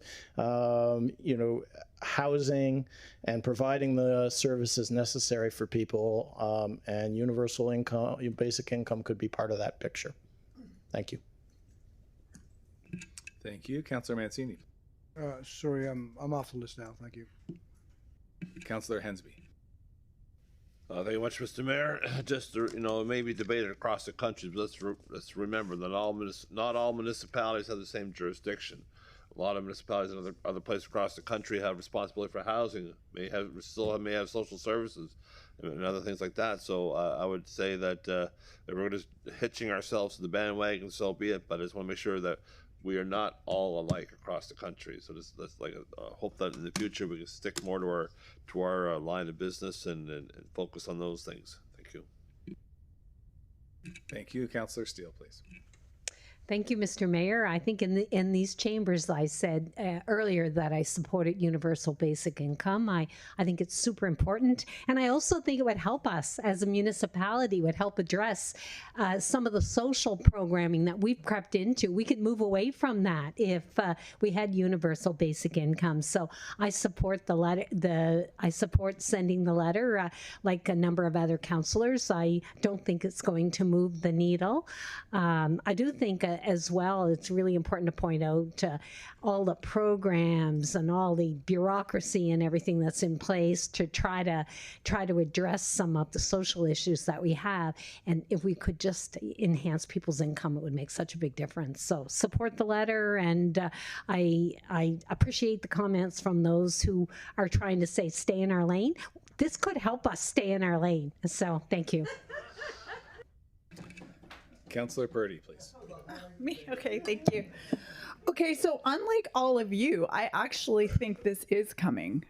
With AI taking over jobs and what they're predicting in the next 10 years, I mean, there could be a real societal change.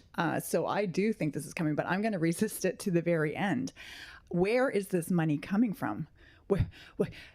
Where do we think this magic money is coming from to support a universal basic income? It's going to come from taxes, raising our taxes, borrowing more money.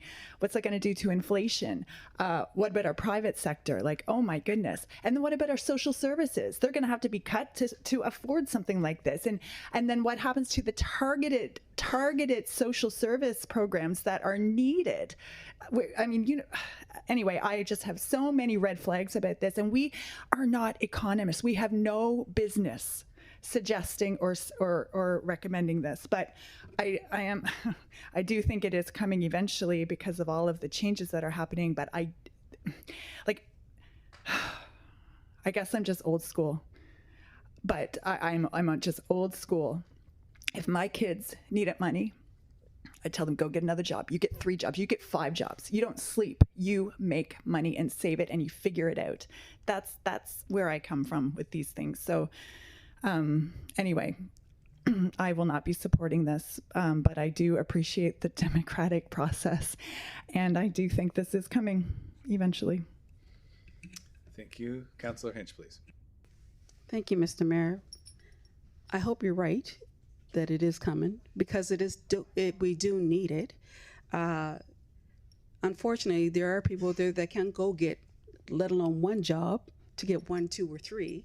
So there's that aspect of it. Also, the fact is that I know between us and New Brunswick, we are the lowest when it comes to income assistance rates and providing income assistance. So, I mean, I support this this letter going forward. No, it might not make a difference. Maybe it might move the needle some. We don't know. But again, it's worth to try. I would say that. So I do support it. Thank you. Councillor Daigle-Gammon, please. Thank you, Mr. Mayor. Oh, I wasn't going to prolong the conversation. I was going to stay out of it until the last couple of speakers and stuff. The motion is to write a letter, but it's calling on the Government of Canada to implement a guaranteed livable basic income. And the federal government has the capacity. They have the economists. They have the wherewithal to be able to figure out how to make this happen or not happen, as whatever the case may be, right? So I do think, and you know, he said not economists, and you know, in my previous life, I dealt a lot with persons who didn't have enough money, who were made vulnerable by the poverty that was imposed upon them for one reason or another. And so when you look at thinking about a livable basic income, there are so many factors that need to be considered. And, you know, I think maybe it was Councillor Cleary who said, if you look at all of the programs that could be eliminated should a basic income program be in place, then not that it's going to be cost neutral, but I do think that will change the social fabric that everybody needs to exist within. And so that's the kinds of things that, like I said, I think the federal government is best placed to do that kind of work. And this letter supports in the ask for them to do that piece of work.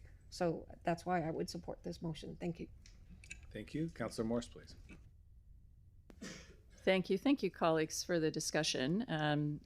There are economists working on this, working quite hard on this.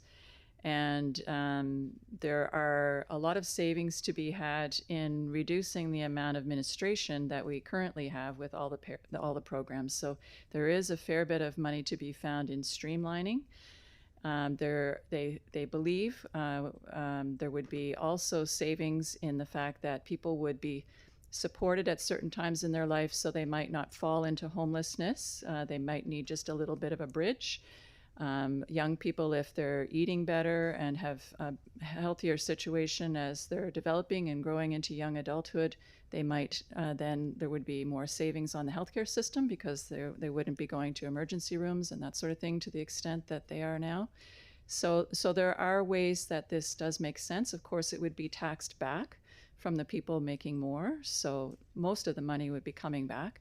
There has been an experiment for a few years in Ireland where there was, I don't know if people saw this, there was a basic income provided to artists. It was distributed randomly to artists. And what they found was they became more self-sufficient and most of the money came back. So there are these experiments going on around the world right now. People are trying to find new ways of doing things because there is so much change, technological change and other changes that we're facing.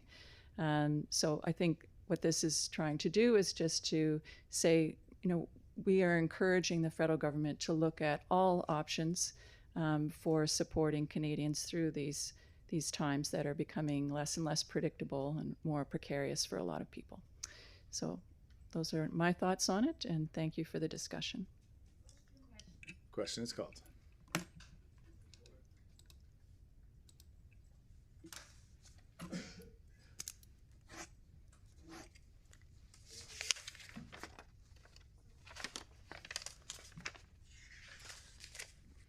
And the motion carries. Thank you very much. This now brings us to section 14. And item 14.1, Councillor Morse, Affordable Housing Strategy Project Update. Councillor Morse, the floor is yours. Thank you, Mr. Mayor. I really, oh, Aaron is still hanging on here. I didn't see you, Aaron. I'm so sorry that we're keeping you so late here.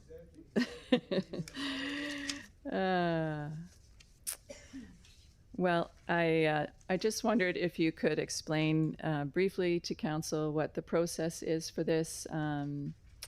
There's been a lot of work done on affordable housing. We're in a sort of multi-step process, and if you could just explain what's going to happen over the next couple months and the next year or so related to this project.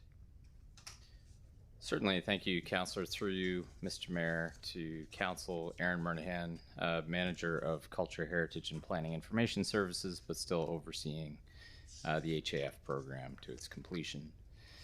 So as councillors know, and we've been meeting with each of you individually through a couple courses of internal engagement, we've been working toward the last step of our Housing Accelerator Fund action plan, which is the delivery of an affordable housing strategy.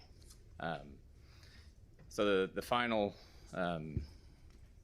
installment of HAF funding, which will be approximately $20 million, will be contingent on the delivery of that strategy. I should remind council. But what we've heard going through the internal engagement and meeting with community partners is that really what we've been doing over the last several years has been quite effective. Our programs together combined have created about 1,400 units of affordable housing since 2021. We have a density bonusing program that seems to work quite well. Developers are quite used to how it works. We're able to spread that money out throughout the municipality to create new housing units. So what we propose from here on will be to refine the affordable housing strategy based on what we've heard over the past 6 to 12 months, including meetings that we've had with you. And we expect to be back to the Community Planning and Economic Development Standing Committee on the 13th of August.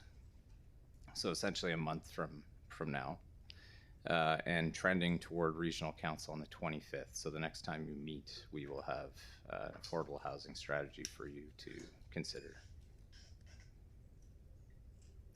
Okay, thank you. And could you also highlight what you're hearing that we're doing well? What I think HRM is performing sort of a coordination role and a supportive role. So maybe you could just let us briefly know what we should be doing more of, or what the partner organizations are benefiting from. Sure. Through you, Mr. Mayor, to the councillor. So in 2015, HRM entered into the Housing and Homelessness Partnership with a number of nonprofit groups, as well as the province of Nova Scotia, with the intent of creating a strategy at that time that resulted in the Affordable Housing Work Plan that we've been working through. And that work plan outlined many of the programs that we run today. So the Affordable Housing Grant Program, permit fee waivers for affordable housing, tax relief for affordable housing. All of those have been implemented and have been shown to be quite effective. So what we have found speaking to those partners is those are very effective programs. They are within the municipal mandate. They are under the powers given to us under the HRM Charter.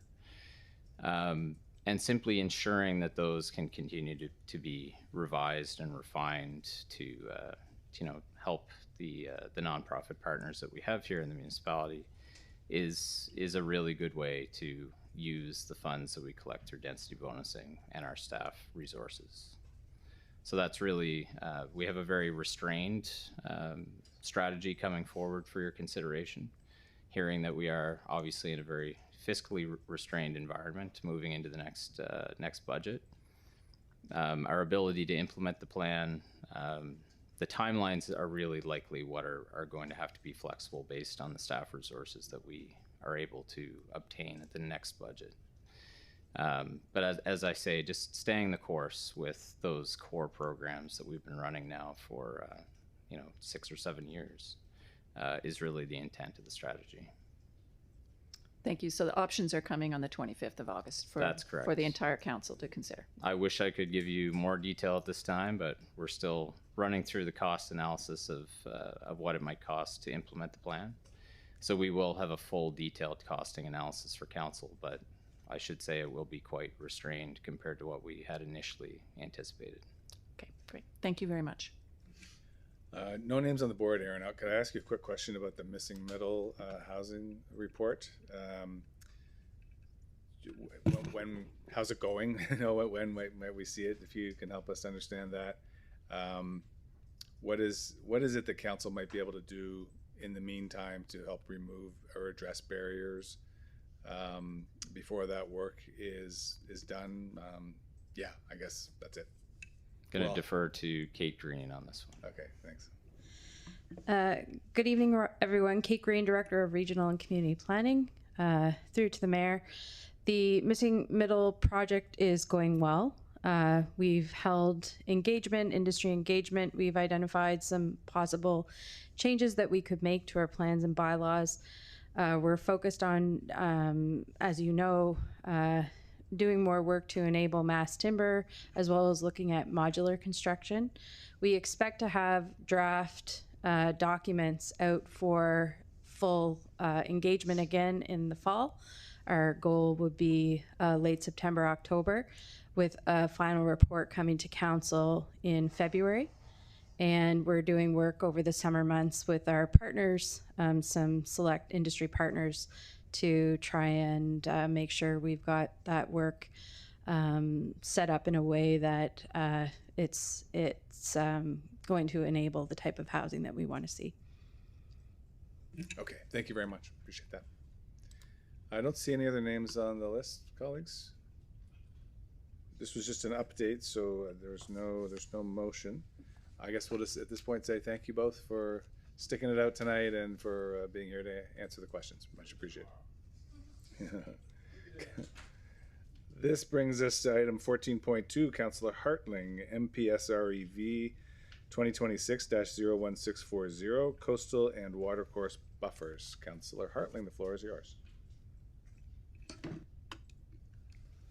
Thank you very much, Mr. Mayor.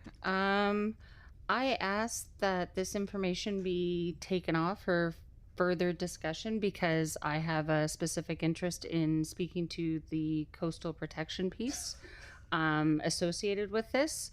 My intent this evening is for us to consider a possibility of us moving forward with the coastal protection piece separately. Just for a little bit of background, I guess in our current regional plan, it's policy E16, where we have a 20-meter watercourse setback that represents both inland watercourses and coastal watercourses as well. The regional plan from 2025 that was ultimately rejected had that broken out in two separate policies.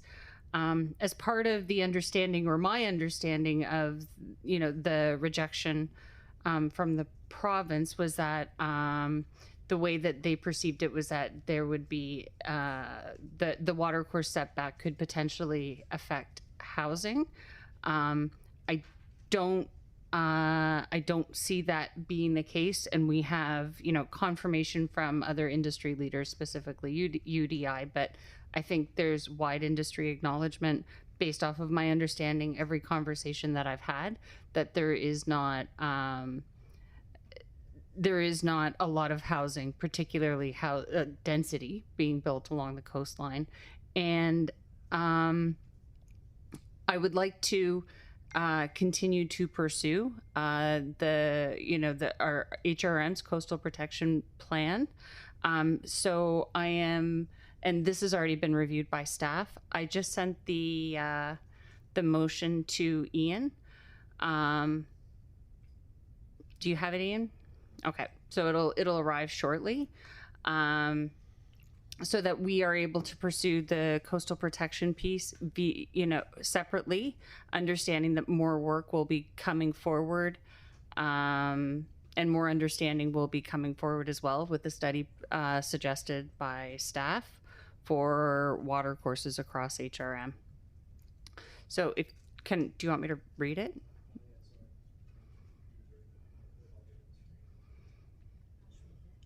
Yeah, I'll start it off. I'll just say that, and again, Kate is here and Leah is here as well. that Halifax Regional Council direct the CAO to, one, write a formal letter to the Minister of Municipal Affairs and Housing requesting the immediate reconsideration of the 30-meter coastal buffer policies. That would be in the draft regional plan 2025, section 6.5.7, coastal protection, EN-47, EN-58, as approved by Regional Council in the 2025 regional plan. Two, include correspondence of the formal support from the Urban Development Institute of Nova Scotia, UDI, regarding the 30-meter coastal setback, alongside an urgent appeal for municipal regulatory tools following abandonment of the Coastal Protection Act. And three, pending confirmation from the minister that a 30-meter water or coastal buffer policies are acceptable, explicitly advance the 30-meter coastal buffer as a separate amended package. Deputy Mayor, point of order, please. Be a procedural stickler, but it's happened a lot today where we're having motions come forward. One place in the AO in the administrative order that is very clear is that when it comes to information items, you're supposed to give notice of motion of any motion coming forward. I forget, I think the piece of paper is sure, I'm happy to shelf it. Yeah, I mean, but to provide, like, even at the end of tonight, by providing a notice of motion, you could bring it forward at a council meeting where we've had opportunity to look at the motion and have some forethought on it, because it's not an amendment to an existing motion. It's an amendment that's to an information report. So the AO specifies you need to provide the notice of motion. John, I think I did that when I right? pulled it off for future consideration. Yeah, so I'm glad I brought my rules with me today. A member may request an information report be added to the agenda for the purposes of a staff presentation or to ask questions of clarification, providing the member is given notice to the council at a regular prior meeting of council at which the information report appears in the collection of information agendas, which occurred here. So staff presentation, request of clarification. Part 6, if the request is not in respect of a question of clarification or a staff presentation, the member must include an explanation of the item and the reasons for making it, as well as a copy of a draft motion, which council will be requested to consider. So all of the rules are intended to allow council to have notice before they're asked to consider motions. And so it is appropriate to give notice of motion, whether you do it at the meeting previous to this and then staff comes prepared to address it, as do members of council, or give notice of motion at the end of your questions of clarification or the discussion tonight, unless council wants to waive the rules and deal with this now. I'm happy to wait. I apologize for that. And honestly, thank you very much, Deputy Mayor. It means, I honestly, it makes no difference in terms of, bigger strides. What I noticed from, that report was that we were proceeding with a study, specifically as it relates to housing and what the impacts of housing and density would mean for that study. I don't believe that study, as much as I'm happy to have that study proceed as is, I don't believe that the conversation that we need to have about coastal protection needs to happen vis-a-vis density. So that is the function of the motion this evening. I am happy to call for a notice of motion, understanding that we will debate it at a future time. Oh, so I have a notice of motion right here. Notice of motion. We'll get to the notice of motion section of the agenda. All right. Yeah. Thank you very much for that intervention. And there is still one. All right. So colleagues, we are at 10 o'clock. There are just two items left, 14.3 and 17.8, and notices of motion, and then we can call it good. So would you like to try for an additional hour? Yeah, that's 17.8. Oh, you happy with that? Just go past 10. If you're willing to be general, that's great. Is there a seconder? There are many seconders, and all in favor of going past 10? Excellent. What a team. Okay. Then we'll move on. Then Councillor Hartling from 14.2, and then okay. That brings us to 14.3. Councillor Austin, Halifax Ferry Vessel and Infrastructure Update. Councillor Austin. So, Mr. Mayor, I'm actually in the same boat on this as Councillor Hartling. I did circulate a motion to council this morning. If council were willing, I think it would be reasonable in mind. It's not really a substantive debate to waive the rules, because I'm just looking over there at our transit folks that sat here all day to 10 o'clock to come to this motion, to make them come back for the info report, for a budget, for a motion that's all about budget. I think if we could just do it now. But if people want to wait, I can do that. I would propose then that I'd like to put a motion on and test the rules then.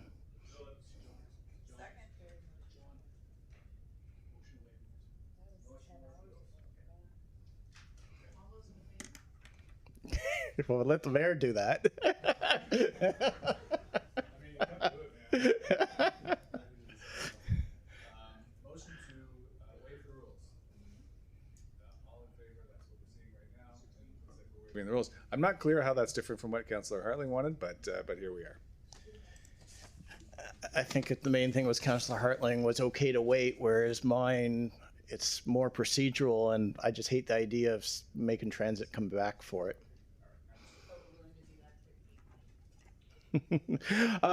So, colleagues, I'll go ahead. I'll put my motion on. Well, maybe I'll actually ask Transit a question first. So with this report, the only kind of thing that, as I was reading it, there was reference to the continuing work. Could you just give us an update about how this ties in to the operational review that's going on? Because I know the operational review was looking at things like asset management as well, but then that's also referenced in here. And how do the two interact?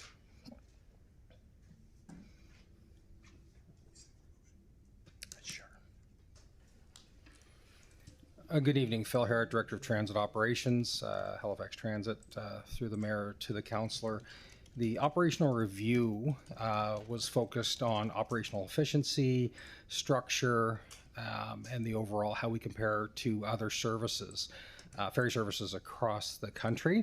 As part of that review, our asset management systems and maintenance procedures were looked at a very high level.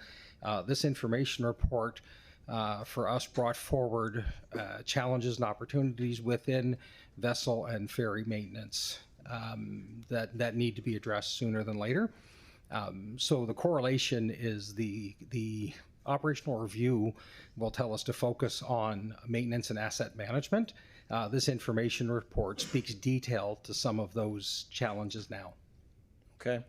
I mean, I think the guts of what we need to do here are coming in the operational review in terms of, at least this is my sense, in terms of like what the impact on the public has been with all the service disruptions that we've faced. But I think there's some important stuff in here as well. So what I want to move, colleagues, is that Halifax Regional Council direct the CEO to bring forward options to incorporate capital costs for recapitalization of the ferry system during the 2027-2028 budget deliberations. Second. And I won't belabor the point. I think there's, some difficult balancing that's going to have to happen, but we don't have the whole picture yet. So I just want to make sure this comes back during budget. Question?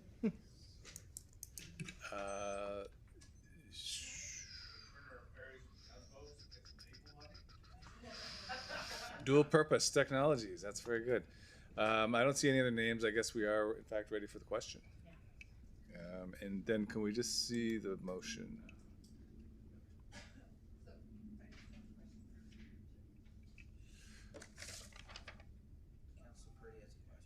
Okay. Okay. Sorry, just absorbing a few things here. Councillor Purdy. Thank you. And so just clarification, this motion is calling for options, so it doesn't commit us to anything at this point in time. We're just looking at options for capital. Yeah. All right. Thanks. Okay, shall we have the question?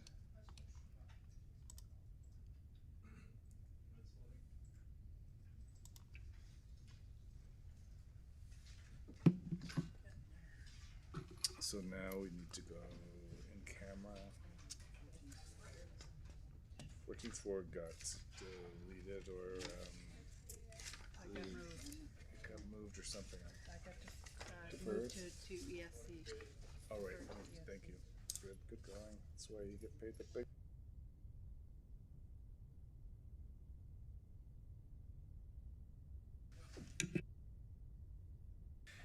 And now, colleagues, we are looking for a motion to go in camera and complete that business. Moved by Councillor St. Amand, seconded by Councillor Young. So we'll just give a moment to the clerks to prepare the room. Thank you very much, transit team. Been a long day for you. Thank you. Really appreciate it.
Ian, I think I have the list.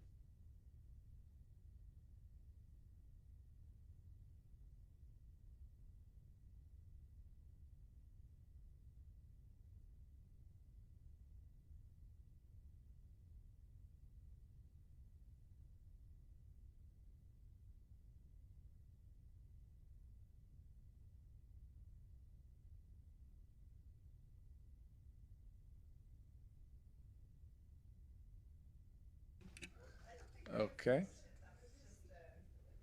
Oh, it was a presentation. You're right. That's exactly right. Okay, colleagues, we are back in open session. We've got to ratify 4 in-camera motions. The first is item 17.3, and I believe that belongs to Councillor Morris, if I'm not mistaken. Oh, I beg your pardon. 17.3 is Councillor White. I'm not sure if this is required. Okay, so there is no 17.3. We're doing great, team. We're getting through this. 17.5, and for that, remember that was a funny one. That was you, Councillor White. I move that Halifax Regional Council adopt the recommendations as outlined in the private and confidential report dated June 29th, 2026, and 2, direct that the private and confidential report dated 29 June 2026 be maintained private and confidential. Seconded by Councillor Steele, and we will go to the vote, please.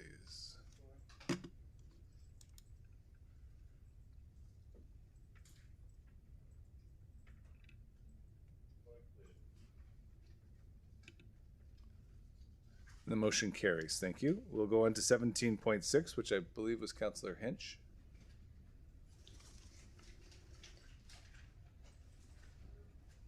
Councillor Hinch, do you have that one?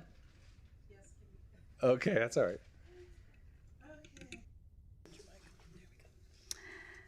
I move that Halifax Regional Council adopt the recommendations as outlined in the private and confidential report dated July 3rd, 2026, and 2, direct that the private and confidential report dated July 3rd, 2026 be maintained private and confidential. Seconded by Councillor White, and we'll go to the vote.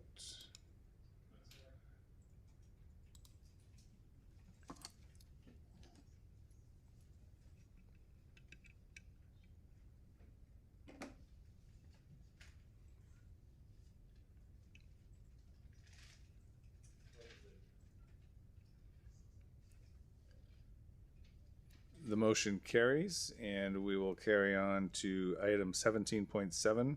Also, Councillor Hinch. Move that Halifax Regional Council adopt the recommendations as outlined in the private and confidential report dated July 6, 2026, and direct the private and confidential report dated July 6, 2026 be maintained private and confidential. Is seconded by Councillor White, and we'll go to the vote.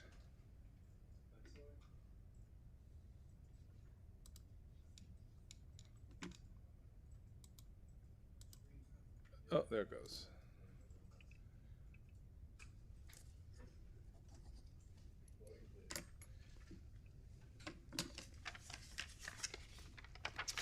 And the motion carries. Thank you very much.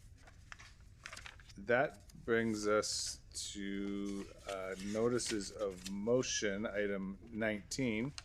And I'll go to the board and see Councillor Hartling, please. Thank you very much, Mr. Mayor, and thank you very much to the Deputy Mayor for calling out better procedures. So as my notice of motion, take notice that at a future meeting of Halifax Regional Council, I intend to move a motion that Regional Council direct the CAO to 1, write a formal letter to the Minister of Municipal Affairs and Housing requesting the immediate reconsideration of the 30-meter coastal buffer policies, draft regional plan June 2025 section 6.5.7 coastal protection, EN 47 and EN 48 as approved by Regional Council in 2025 regional plan. Excuse me. 2, include in the correspondence the formal support from the Urban Development Institute of Nova Scotia, UDI, regarding the 30-meter coastal setback alongside an urgent appeal for municipal regulatory tools following the abandonment of the Coastal Protection Act. And 3, pending confirmation from the minister that a 30-meter coastal buffer policies are acceptable, explicitly advance the 30-meter coastal buffer as a separate amendment package. So noted, and thank you. Moving to Councillor Hensby, please. Take notice at a future meeting of Halifax Regional Council, I intend to propose amendments to Administrative Order 29 respecting HRM civic addressing policies, the purpose of which is to amend the Administrative Order 29 with new and updated street names added from January 1st, 2026 to May 31st, 2026. So noted, thank you. Deputy Mayor, please. Thank you, Mr. Mayor. Take notice that at a future meeting of Halifax Regional Council, I intend to propose amendments to Administrative Order 2018-003 ADM respecting private road maintenance, the purpose of which is to expand the scope of the administrative order to include certain non-public roads such as private driveways and private lanes. So noted, thank you. Moving to Councillor Austin. Thank you, Mr. Mayor. Take notice that at a future meeting of Halifax Regional Council, I propose to move amendments to Administrative Order 2021-003 OP respecting amendments to municipal design guidelines, the purpose of which is to update the engineering standards to improve accessibility, enhance road safety, strengthen subdivision access and emergency egress requirements, and update lighting and traffic signal requirements. So noted, and thank you. I will take a turn. Take notice that at a future meeting of the Halifax Regional Council, I intend to move a motion that Regional Council direct the Chief Administrative Officer to return to Council by November 2026 with options to purchase 1 new passenger ferry servicing Alderney Landing and Woodside routes. And let's just make sure everybody who had a nom get that into the clerks. And with that, Councillor Steele. Oh, Councillor Gillis on the scoop. Was that a motion to adjourn? Motion to adjourn. Oh, there we go. Thank you very much. Well done, team, on a long day, and thanks to the table officers and the clerk. Sorry, that's an old term from my old job. To the clerk's office and to you, Boyd, and to everybody who makes this place tick.